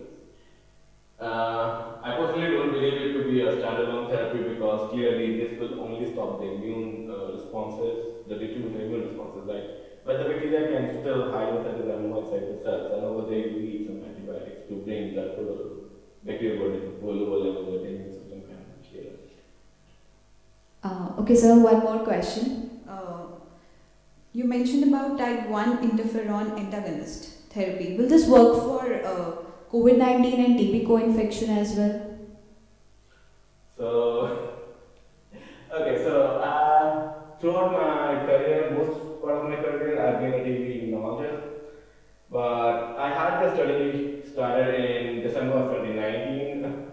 While we were nearing the detoxing time, we got hit with the pandemic, and from March 2020 till date, I'm still finishing my COVID study, and one of that study that I'm funded from Scientific Medical Foundation is doing the exact same thing. Inhibiting the type 1 interferon responses and then augmenting them using the same blocker. This blocker is not really completely optimal, it's suboptimal, as shown by some recent data sets from different groups, including Merkel. So there's a new candidate under development for monkeys, which is basically a human antibody which is used in CNX, and they have done it, they have changed their solution to make it lethal. So we are looking to acquire that antibody and then use it for COVID. So that's basically one of my other projects. Okay, thank you so much, sir. Yeah.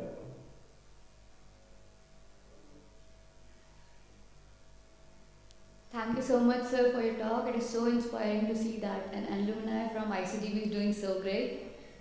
Sir, I just wanted to know how you guys are deciphering the different stages of TB. If we can, visualize the calcified granulomas in case of macaque models, since they are associated with the eradication of bacteria as well.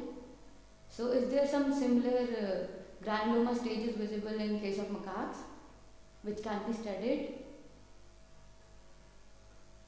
So, the first thing is, it's a nostalgic moment for me. So, to be honest, I would have loved to be there in person, but right now we have some studies ongoing. A couple of the courses this week, so I couldn't be here, but in future I'll definitely be there for one of the upcoming conferences. It was right at that stage when I lost my track for public speaking and other stuff. So yeah, starting from the annual first of ICGEB, social welcome, filler. Moving on to your question, there are several ways that can be done, but the monkey is a very realistic source, other than it's very costly. So we can do that based on the peripheral markers, which is what we used to do in the past.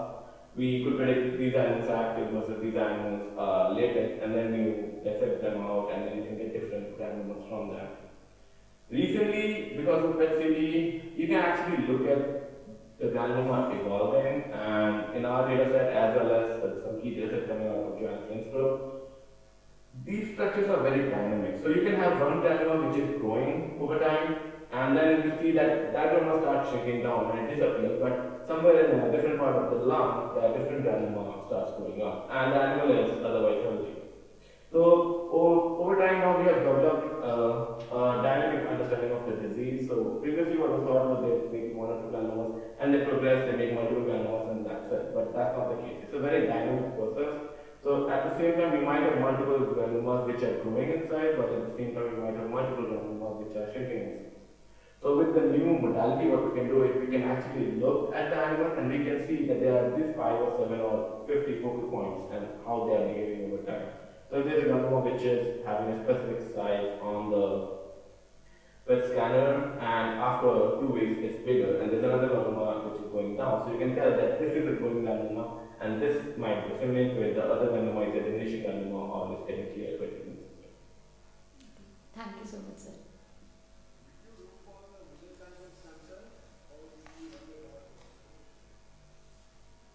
Not yet. But I got the samples. If anyone wants to stay in there, I'll do more than happy to send it out. Okay. I have a general question about treatment of latent tuberculosis. The application of isoniazid in latent TB treatment. The isoniazid required active bacteria to act on. But why do we use it in the case of latent bacteria? I was just curious about to know that why we prescribe isoniazid in the treatment of latent TB. So, isoniazid is basically the most favored drug throughout the world. The reason for that is it's the least toxic to the host for us. So if you're taking isoniazid among all other TB drugs, this one has the least amount of toxicity. And that is why everyone is using it. We don't have a new drug with less toxicity. So wherever it's not as effective, but it can still induce some effect. If the bacteria gain resistance, still they are inhibited to some extent. They are not completely cleared by isoniazid, but they are inhibited, and that is the reason why it's continuing throughout the world. The main problem with therapy is toxicity, primarily hepatotoxicity, and if some person has other compromised condition like HIV co-infection and stuff, so those drugs can increase the chance of developing hepatotoxicity. So that is the reason why most of the people prefer using isoniazid in the therapeutic module. Now, if you talk about immunotherapy, I strongly believe, and it's literature, so this is something that I think both Wade and others in the field have come across at one time, is the bacteria which is in your system where you are giving the drug is mostly persistent, which means its metabolic activity is very low, which means it cannot counteract the immune system. Now it's helpful for the bacteria which is hiding inside the granuloma, but if you're giving antibiotics and somehow that bacteria is exposed to the immune system, the macrophages can clear them at a much faster rate. So macrophages can clear dormant bacteria at a much faster rate. So if somehow you can increase immunological activity during drug therapy, that is the ideal way to go, both for latent and active TB. Now for active TB, you cannot do at the same time because you already have a very high pathogenic burden in there. So the good idea would be to break the pathogenic burden low using combination of antibiotics, and at a later point when you know that the pathogenic burden is low, you start with the chemotherapy. Okay. Any other questions?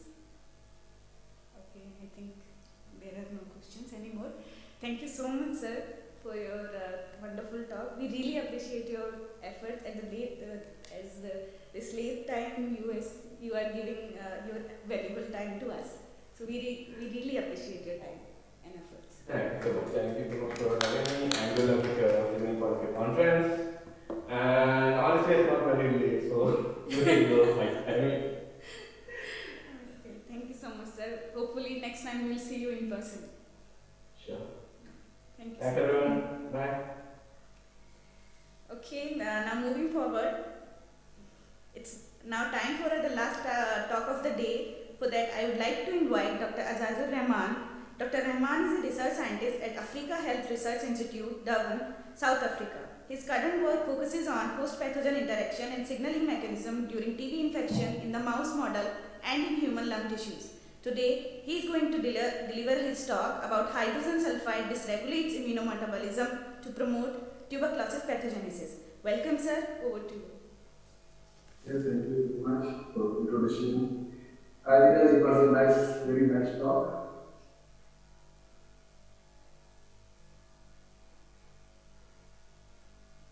Yeah, no. Yeah.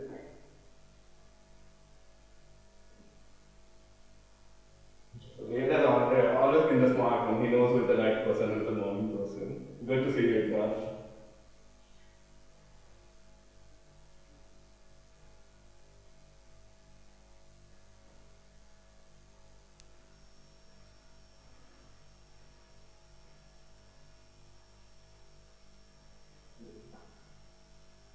So, can you see my slides here? As in presenters more, I think. So we can see two slides.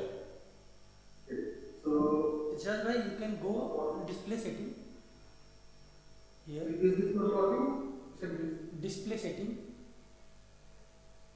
So just as in presenters mode, we can see both the slides. Duplicate slideshow. Yeah. Okay, that's fine. You have to click on duplicate slideshow. Yeah, now it's visible. Is this working now? Is it fine?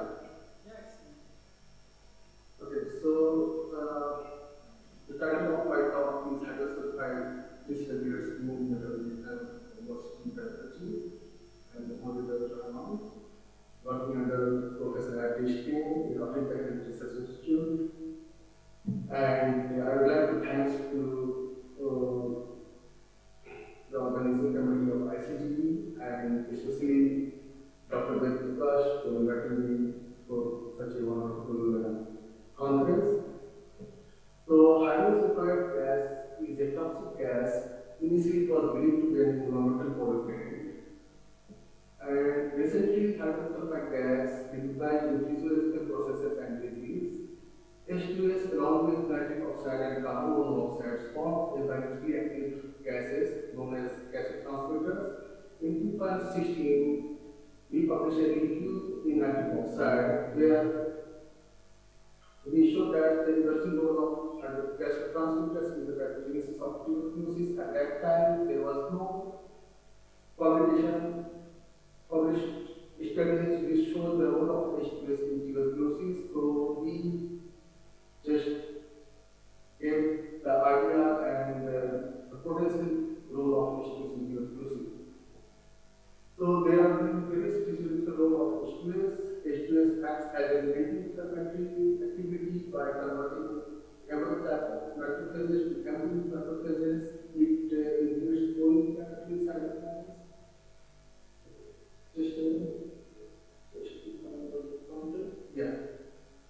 So it inhibits pro-inflammatory cytokines by maintaining electrophoresis. It has role of antioxidant. It provides electron to electron transport chain to produce ATP. It acts as a vasodilation and which lowers the blood pressure. And so NR2 mediated it also supports the NR2 mediated antioxidant responses. It acts as a tissue repair. It reduces edema formation. So if you see the broad immunological role of H2S in various diseases,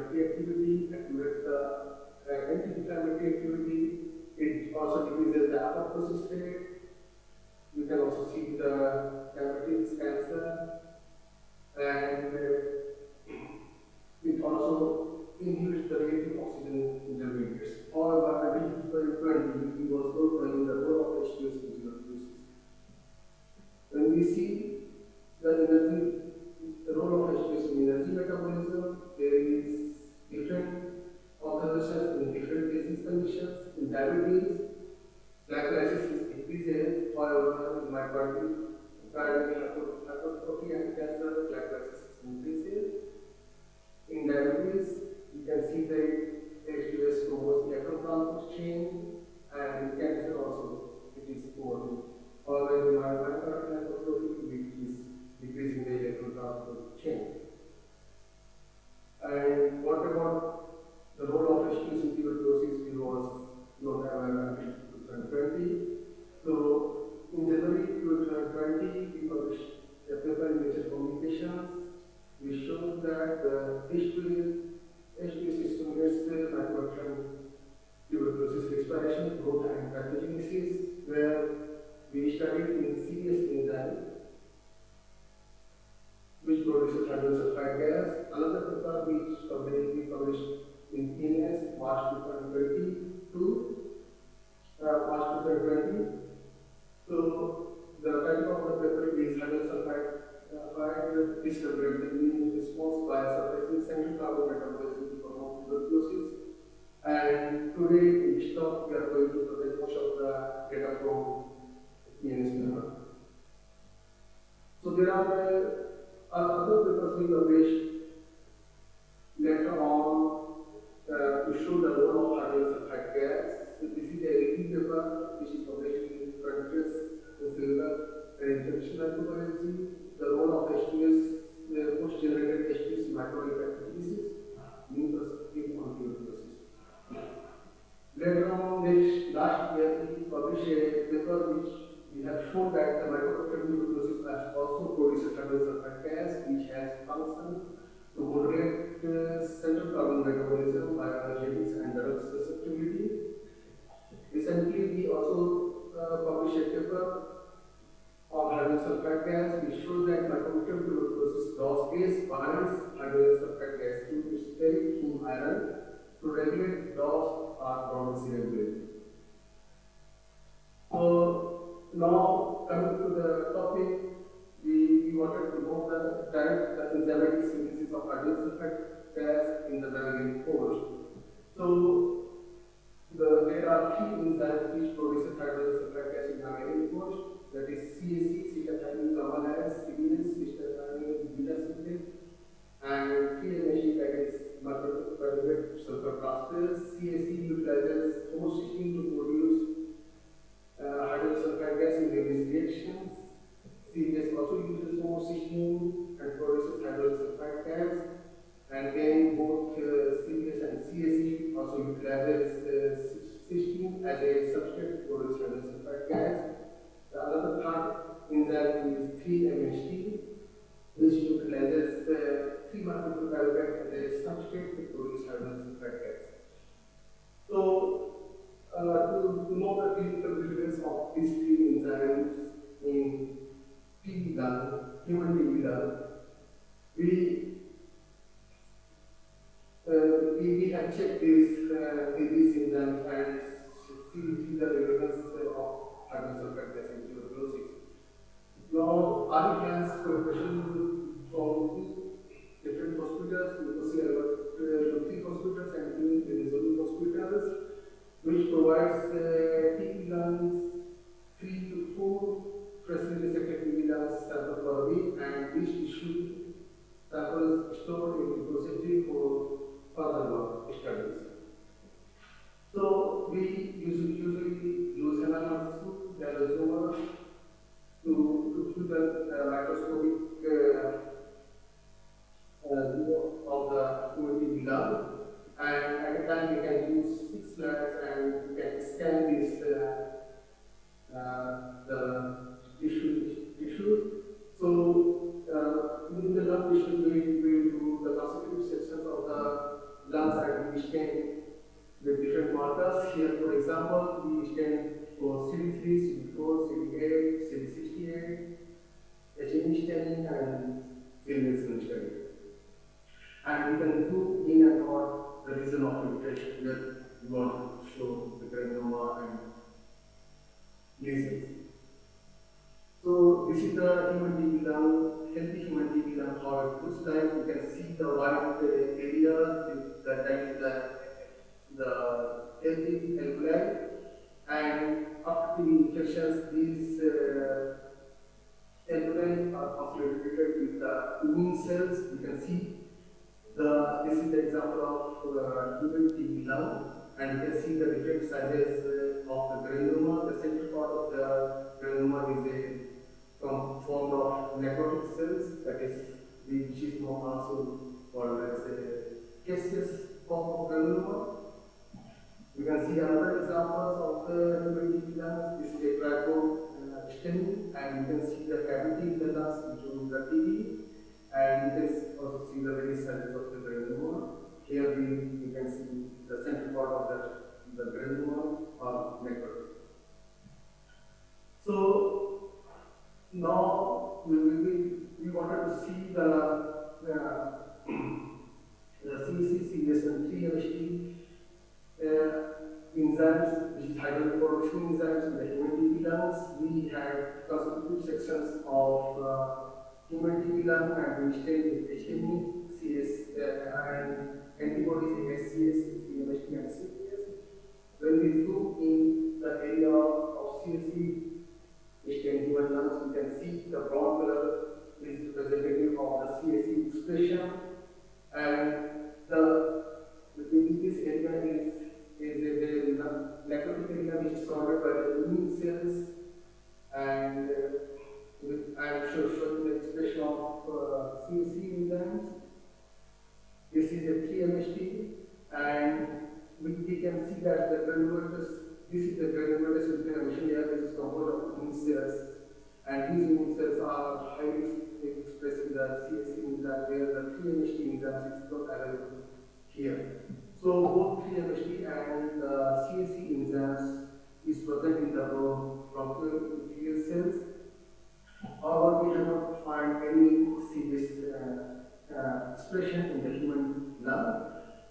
And as a positive control, we have checked all these three proteins in the human liver, and we found that these antibodies working in the human liver. So the next example of the CSE staining and 3MHT staining, we can also see here the inflammation layer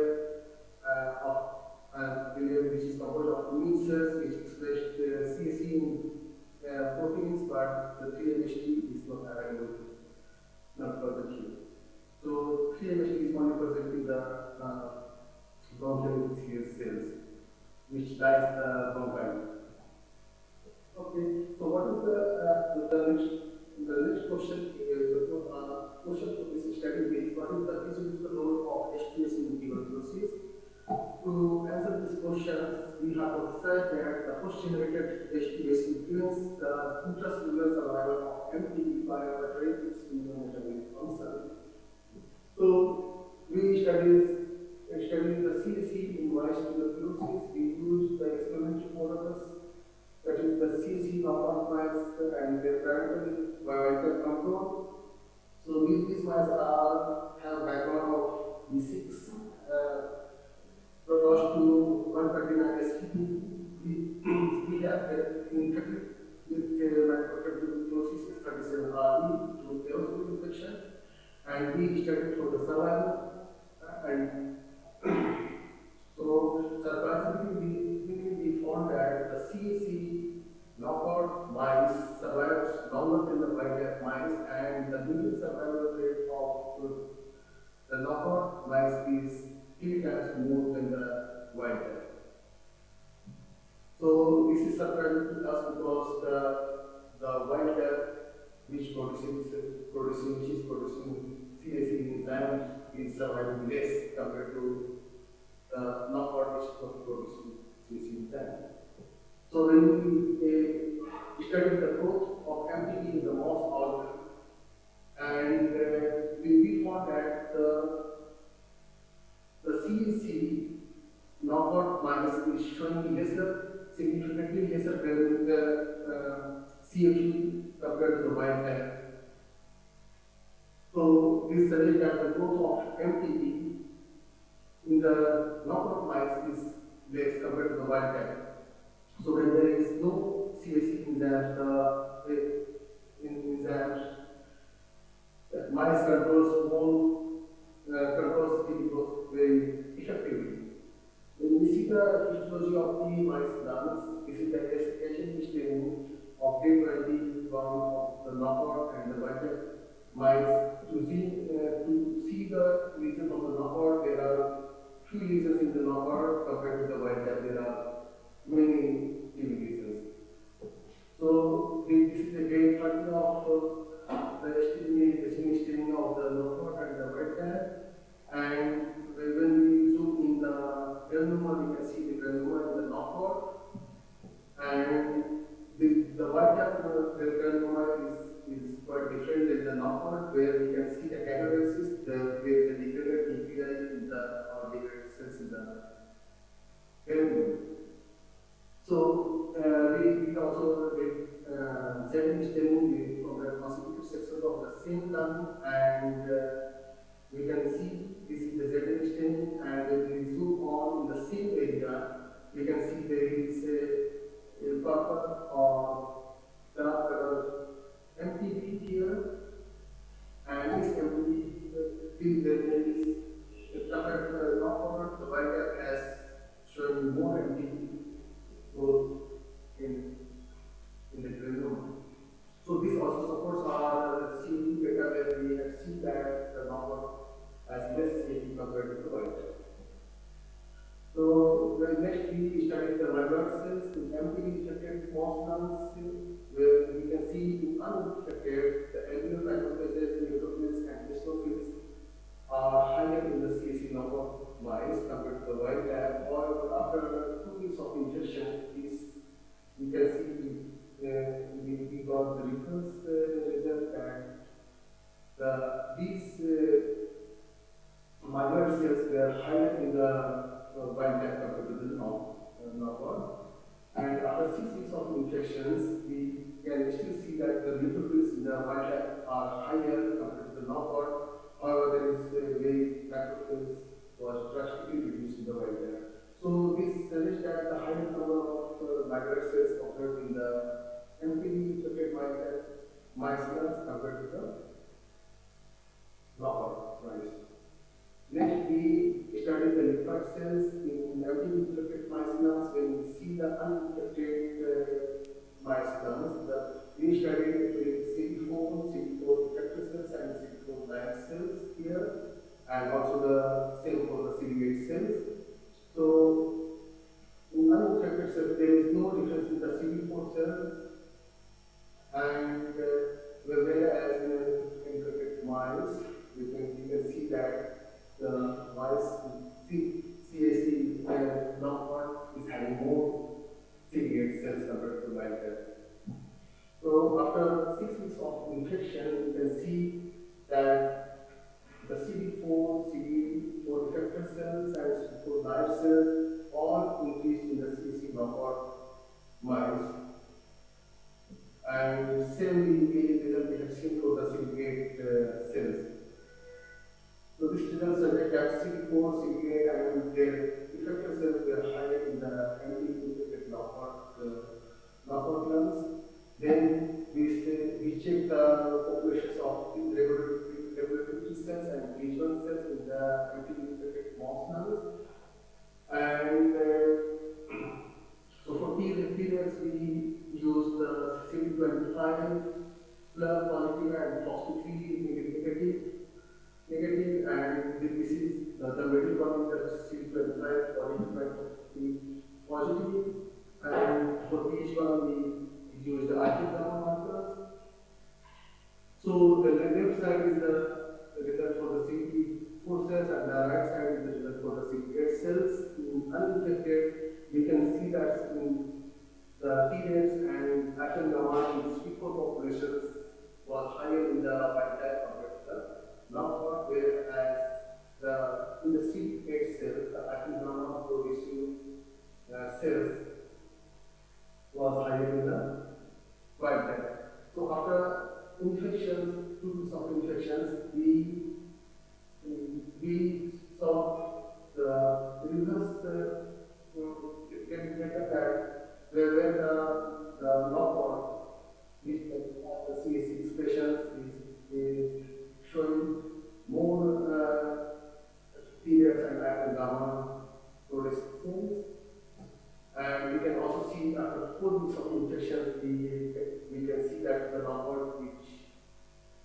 nobody is having more T-reactive cells and Th1 cells. And we can also see that in CPS cells that T-reactive and pathogenic producing Th1 cells are higher in the number. So this result suggests that adaptive immunity plays a role to control bacterial burdens in the number of mice. Next, we also check the cytokines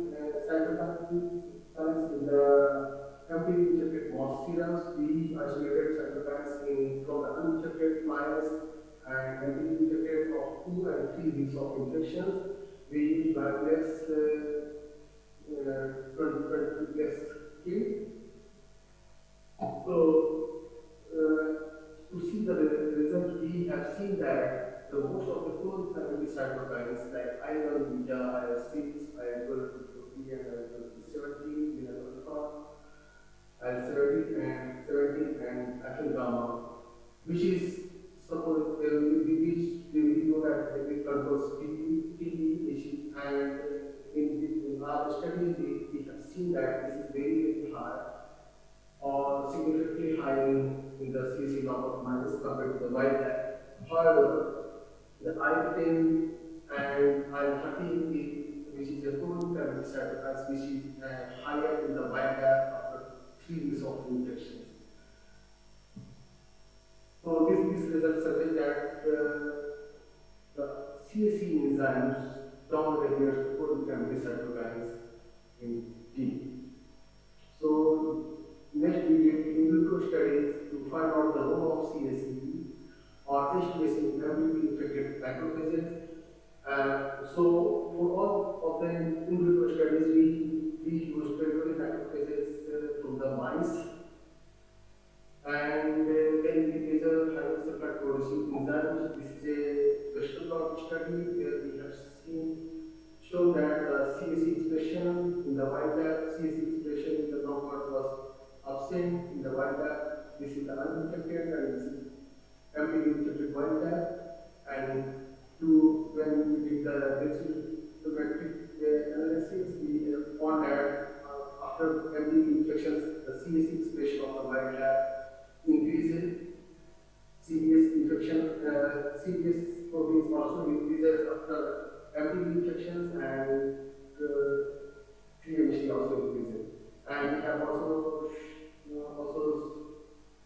did a study for the iron expression of these enzymes. We have seen the similar result that CSC and both CSC and CBS was increased expressions after MPV infection. However, I have seen that the TMC expression was less after MPV infection.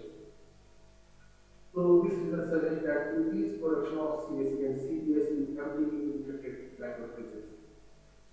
Next, we check the production of hydrocephalate gas in macrophages. In the untreated macrophages, in uninfected and MPV-infected, so we can see that the red bar is the CC number and the blue bar is the CC wild type, and the knockout is having less hydrocephalate productions compared to the wild type, and after infections, there is more hydrocephalate gas production. So this result suggests that lower H2S production in CSC knockout. Mice macrophages compared to the wild type macrophages, when we treated these cells with the 2 mole of cysteine, we found that H2S productions increases compared to the untreated. And we can still see that the knockout is still producing less hydrocephalate gas compared to the wild type. And when we inhibit the CSC enzyme with 3 molar of PAC, we found that the knockout mice, the H2S production in the knockout was not affected, but the wild type is drastically reduced and it resembles like a CSC cells. So CSC inhibition decreases H2S production in wild type, which resembles like a CSC knockout cells. Next, we do the role of CSC, H2S, or H2S in the bioenergetics of the MPV-infected macrophages.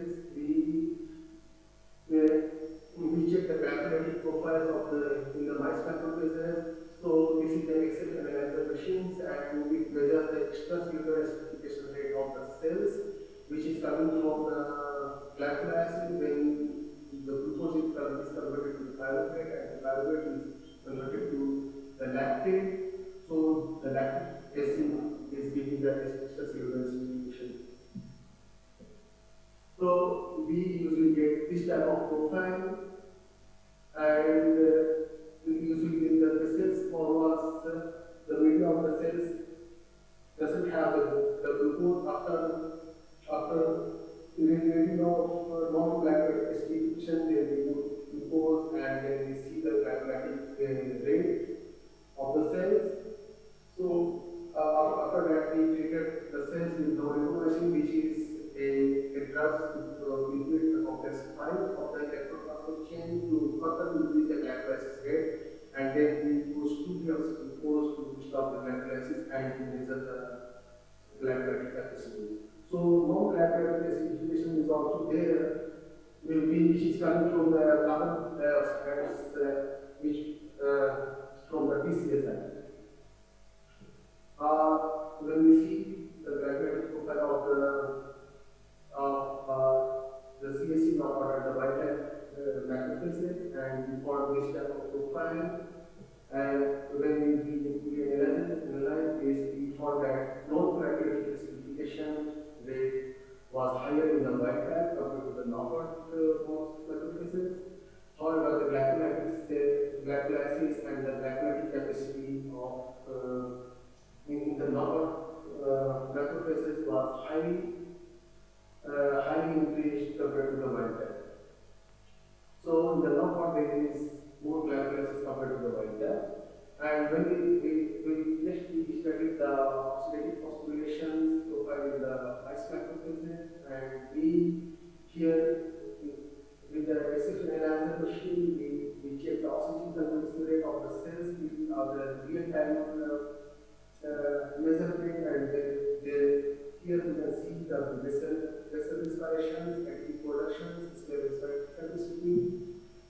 So our results set with this profile, and when we analyze this, we can see that the vessel inspiration of the knockout mice macrophages, when there is no CNC expressions, are very higher compared to the wild type, and we can also see that oxygen consumption rate for ATP productions was also higher, and however the sphere inspirating capacity of the wild type was higher.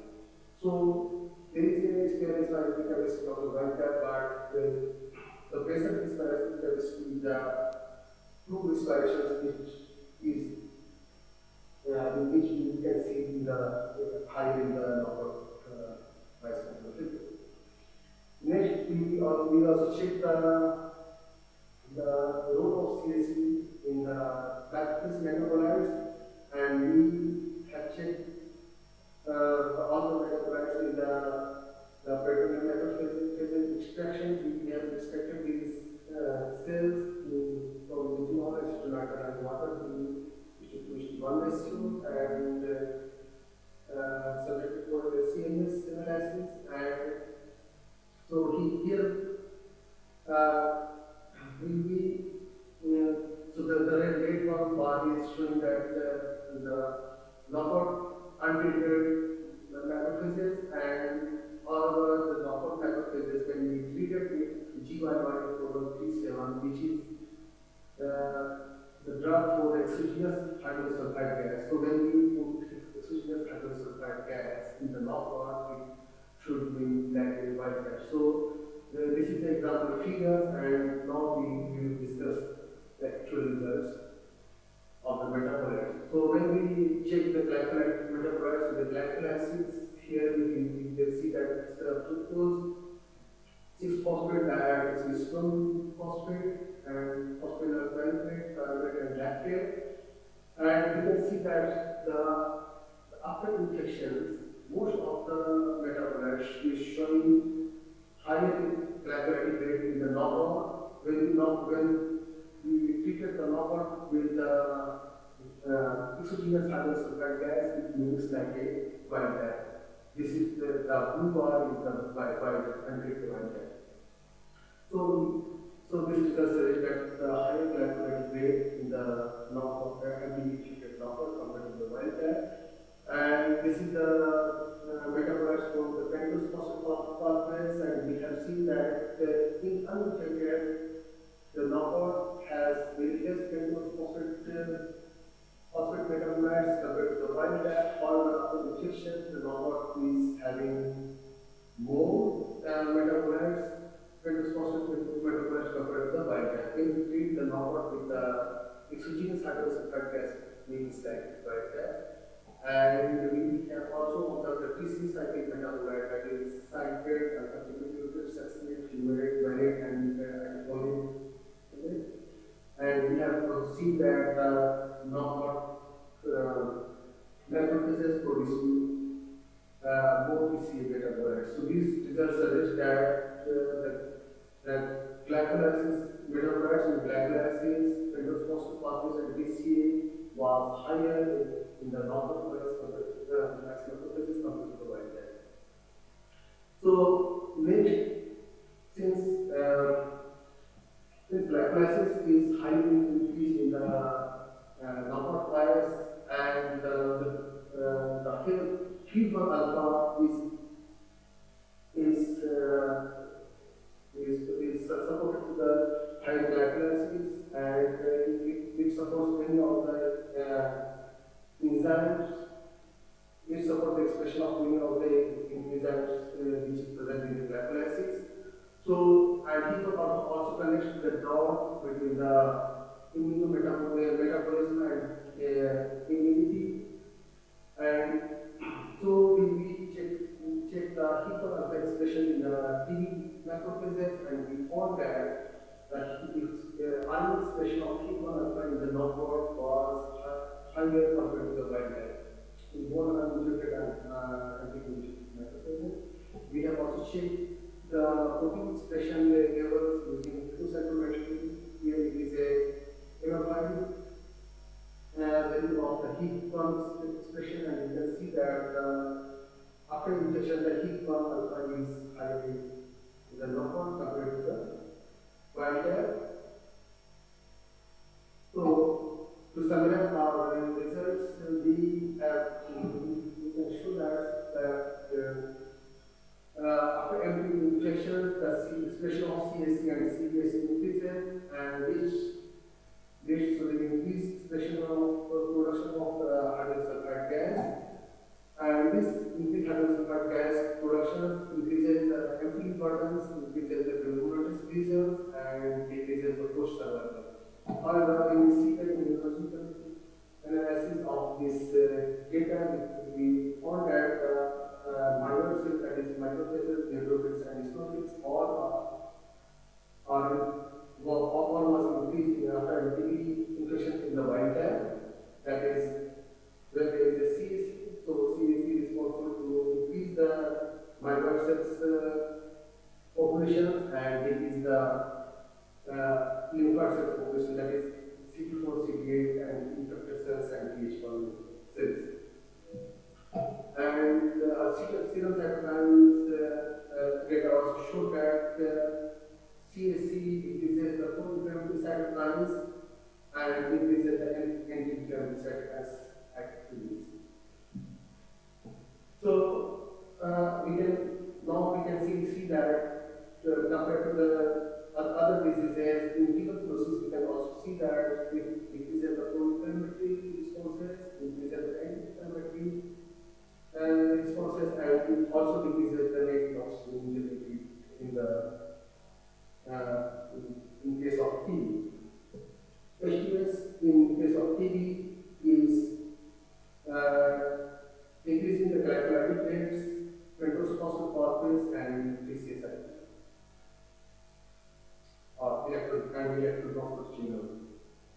So, to conclude my work that CSC generated hydrogen sulfide gas is a subunit tuberculosis by slowing down the metabolism and limiting the production of pro-inflammatory cytokines. So, I would like to thank Professor Antigen, who is my investigators, and my lab members at African Health Research Institute. This is my lab member at UAB Birmingham,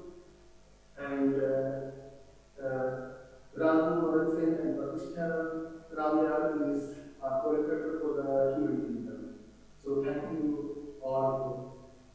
Uh, yeah.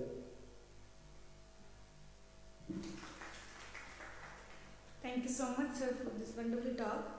Now the session is open for the question.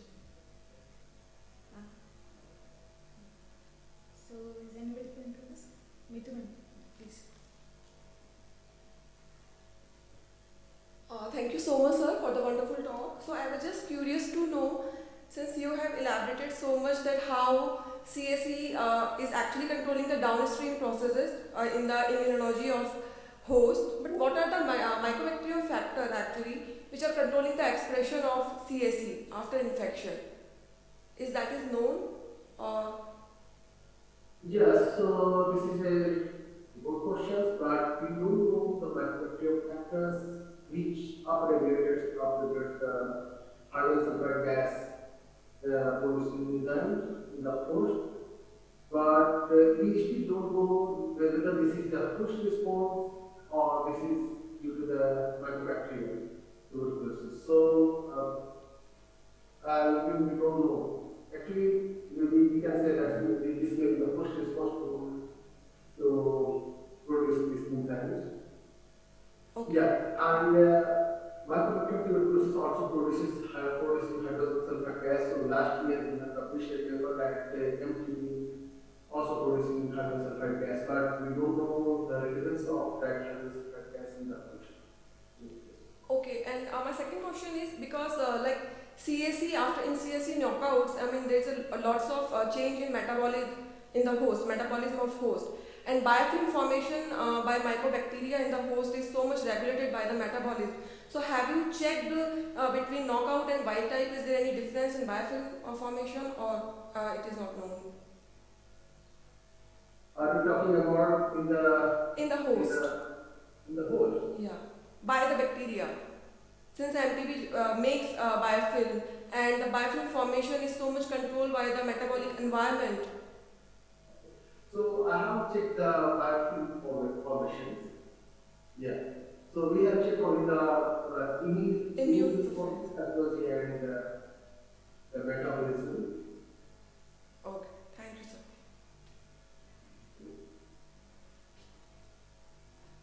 Azad Rahman's wonderful presentation. So I just wanted to know, you profile cytokine in the ball fluid or in the serum. So was it TRX ICS, direct ex vivo intracellular staining, or you stimulated with some MTB antigen? And if yes, it is DRX ICS, then do you think that S2S can reduces this cytokine in vivo system than ex vivo? What is the last one? What is the last question? Was it cytokine was actual in vivo system, or you stimulated with some MTB antigen? Okay. So first of all, this is we measured this cytokines in the mice serum. So this was more stimulated on the cells. So this is the mice serums. We took out the mice serums and checked the pro-inflammatory cytokines. So there is more stimulation in that case. So they infected mice, and then we draw the blood at different times, 2 weeks and 3 weeks, and we check the cytokines. And we also check the cytokines in the infected macrophages, and where we have stimulated with PMA. So do you think that in CSC knockout mice, because they are less producer of cytokine, so more producer of cytokine, because they can reduce the S2S.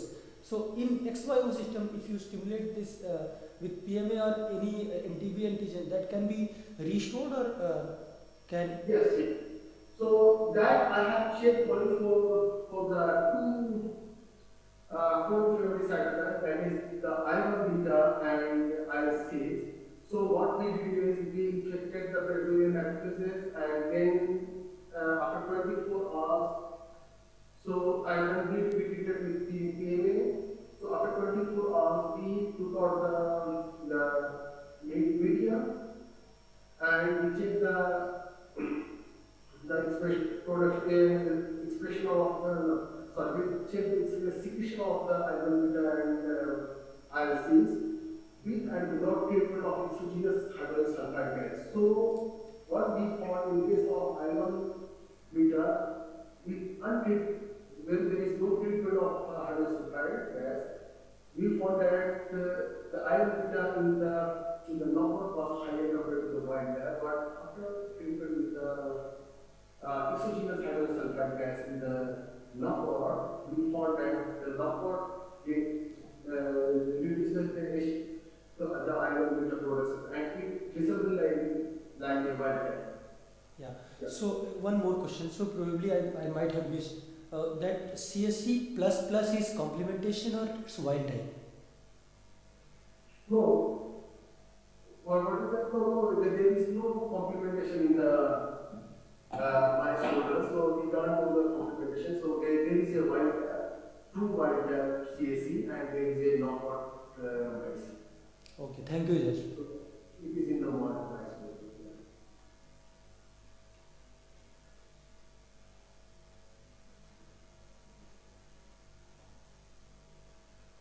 Thank you, sir, for such a wonderful talk. I want to ask, did you check the concentration of H2S in lungs of infected mice? In the lungs, so yeah, in our nature competition papers, we have checked the H2S production in the H2S levels in the lungs. So yes, so in the H2S production in the amount in the lungs of the knockout was less compared to the wild type.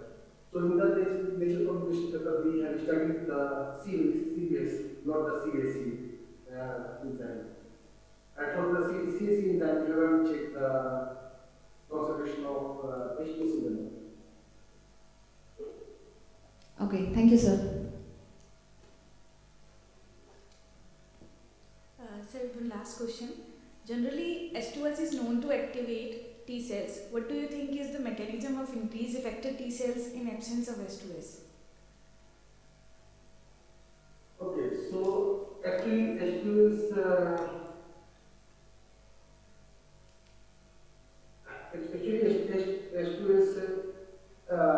don't regulate the pro-inflammatory cytokines and it will so due to down-regulations of pro-inflammatory cytokines, we can see that there is a less T cells activation compared to when there is to the knockout. So when there is no H2S or less H2, you can see the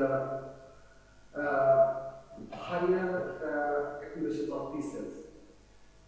Yeah. Okay. Thank you so much, sir. Thank you so much, sir, for your talk. And Yeah. okay. Ladies and gentlemen, now it's a time for a short break. Now we'll all. Oh, so okay, so I'm not going to recognize it. Okay. Are you? Okay. So I was not able to recognize you. Sir. Yeah. Thank you very much. Okay, before this short break, we would like to invite Dr. Pravan Sharma for, if he could, yes, yes, sir. Please welcome, sir.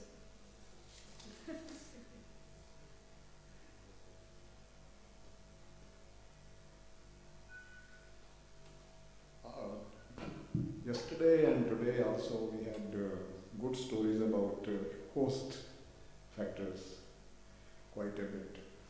And very important statement was made by Tom Horn that MTB infection itself already gives you 90% protection. And it is so difficult to improve upon that. And I think that is a very big point here. And one of my most favorite story in TB history is a well-known disaster. The experiments by nature which you cannot do otherwise in humans, but somehow it gets done by accident or nature does it somehow. So one of those very well-known disaster is the Lubeck disaster. Lubeck is a village or a town in northern Germany, and you can actually Google the Lubeck disaster in Google. You can Google it and find more information about it. But briefly, what happened was, soon after BCG came into use as vaccination, the vaccination started in 1921, almost 100 years, right? So, or 100 years, more than 100 years now. So, around 1929 and 1930, November or December 29 and some months in that 30. In a hospital in Lubeck, the newborn babies were vaccinated with BCG, as it's done today also. Newborn baby, what is the first vaccine which a baby gets? BCG. So there also, that started there. But at that time the BCG was given orally. He talked about oral route, not oral route, it's a mucosal route, maybe for lungs. But it's very interesting to know that the very first vaccinations with BCG was actually orally. So in this hospital, they were immunizing, thinking that they are immunizing with BCG, which was becoming very popular. And 250 out of 400 something new babies which were born over those 2-3 months, 3-4 months, 250 babies received the vaccination. And vaccination was within the first 10 days of their life, just 10 days. And the gap was 2 days between 3 doses. So the earliest they could get the vaccination was day 6. Just remember, the 6-day-old baby, how much its immune system is developed or not, you can just imagine, try to correlate these things. So in the first 10 days they get that 3 doses of BCG, and that is considered to be working fine. But however, in these out of these 250 children,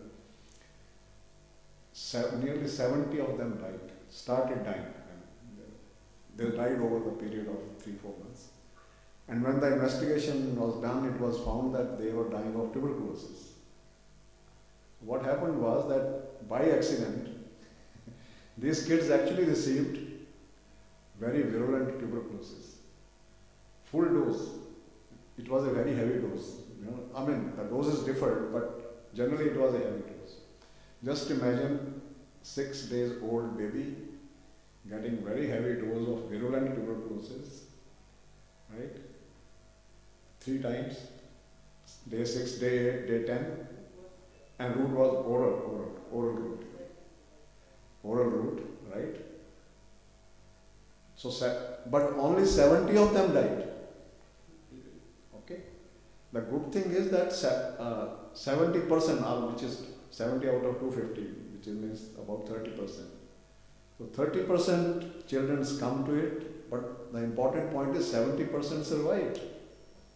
So are we inherently resistant to tuberculosis to some extent? Because of our long association, 70,000 years.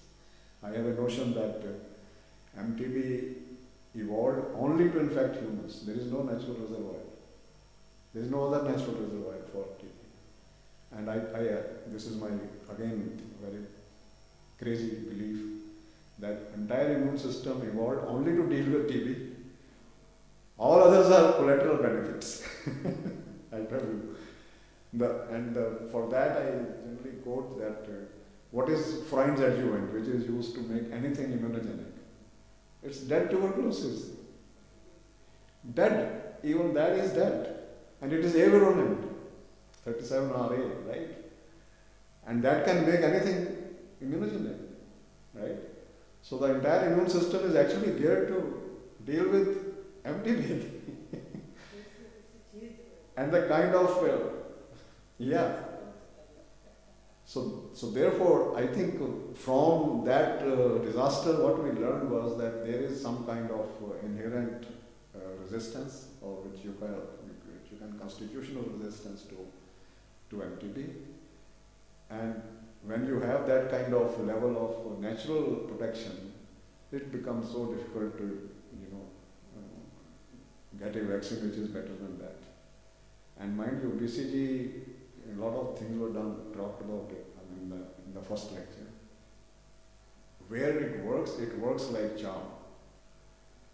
In the sense that in the only study of its kind where 2 generations of scientists followed a population, father and daughter.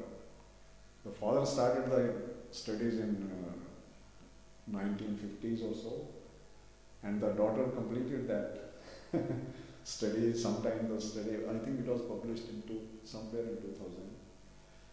Aronson's study. This is the BCG induced protection in a population population in Alaska, where Eskimos are there who are very susceptible to MTB, tuberculosis infection, Eskimos, and the kind of level of protections which were attained initially, and that was sustained over 60 years. The memory is for 60 years, immunological memory.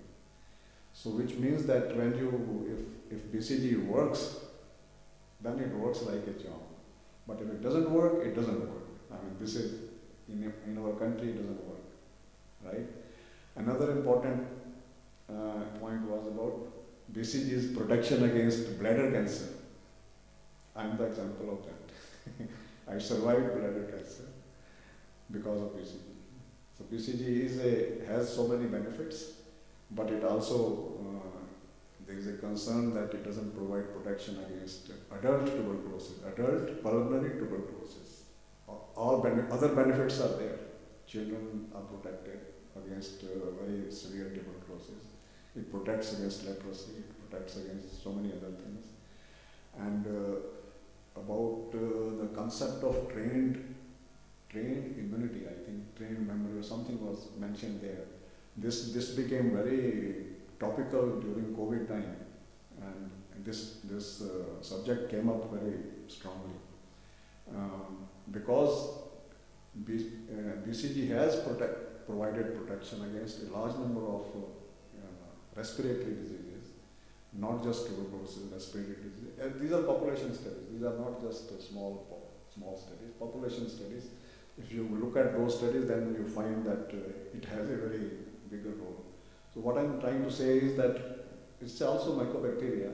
So the entire immune system is actually evolved to deal with these things, and then as a collateral benefit, we get protection against so many other infections. Okay, so I think briefly this is some story I wanted to, because I remembered those, because of those Tom Horn's this thing, right? Thank you very much.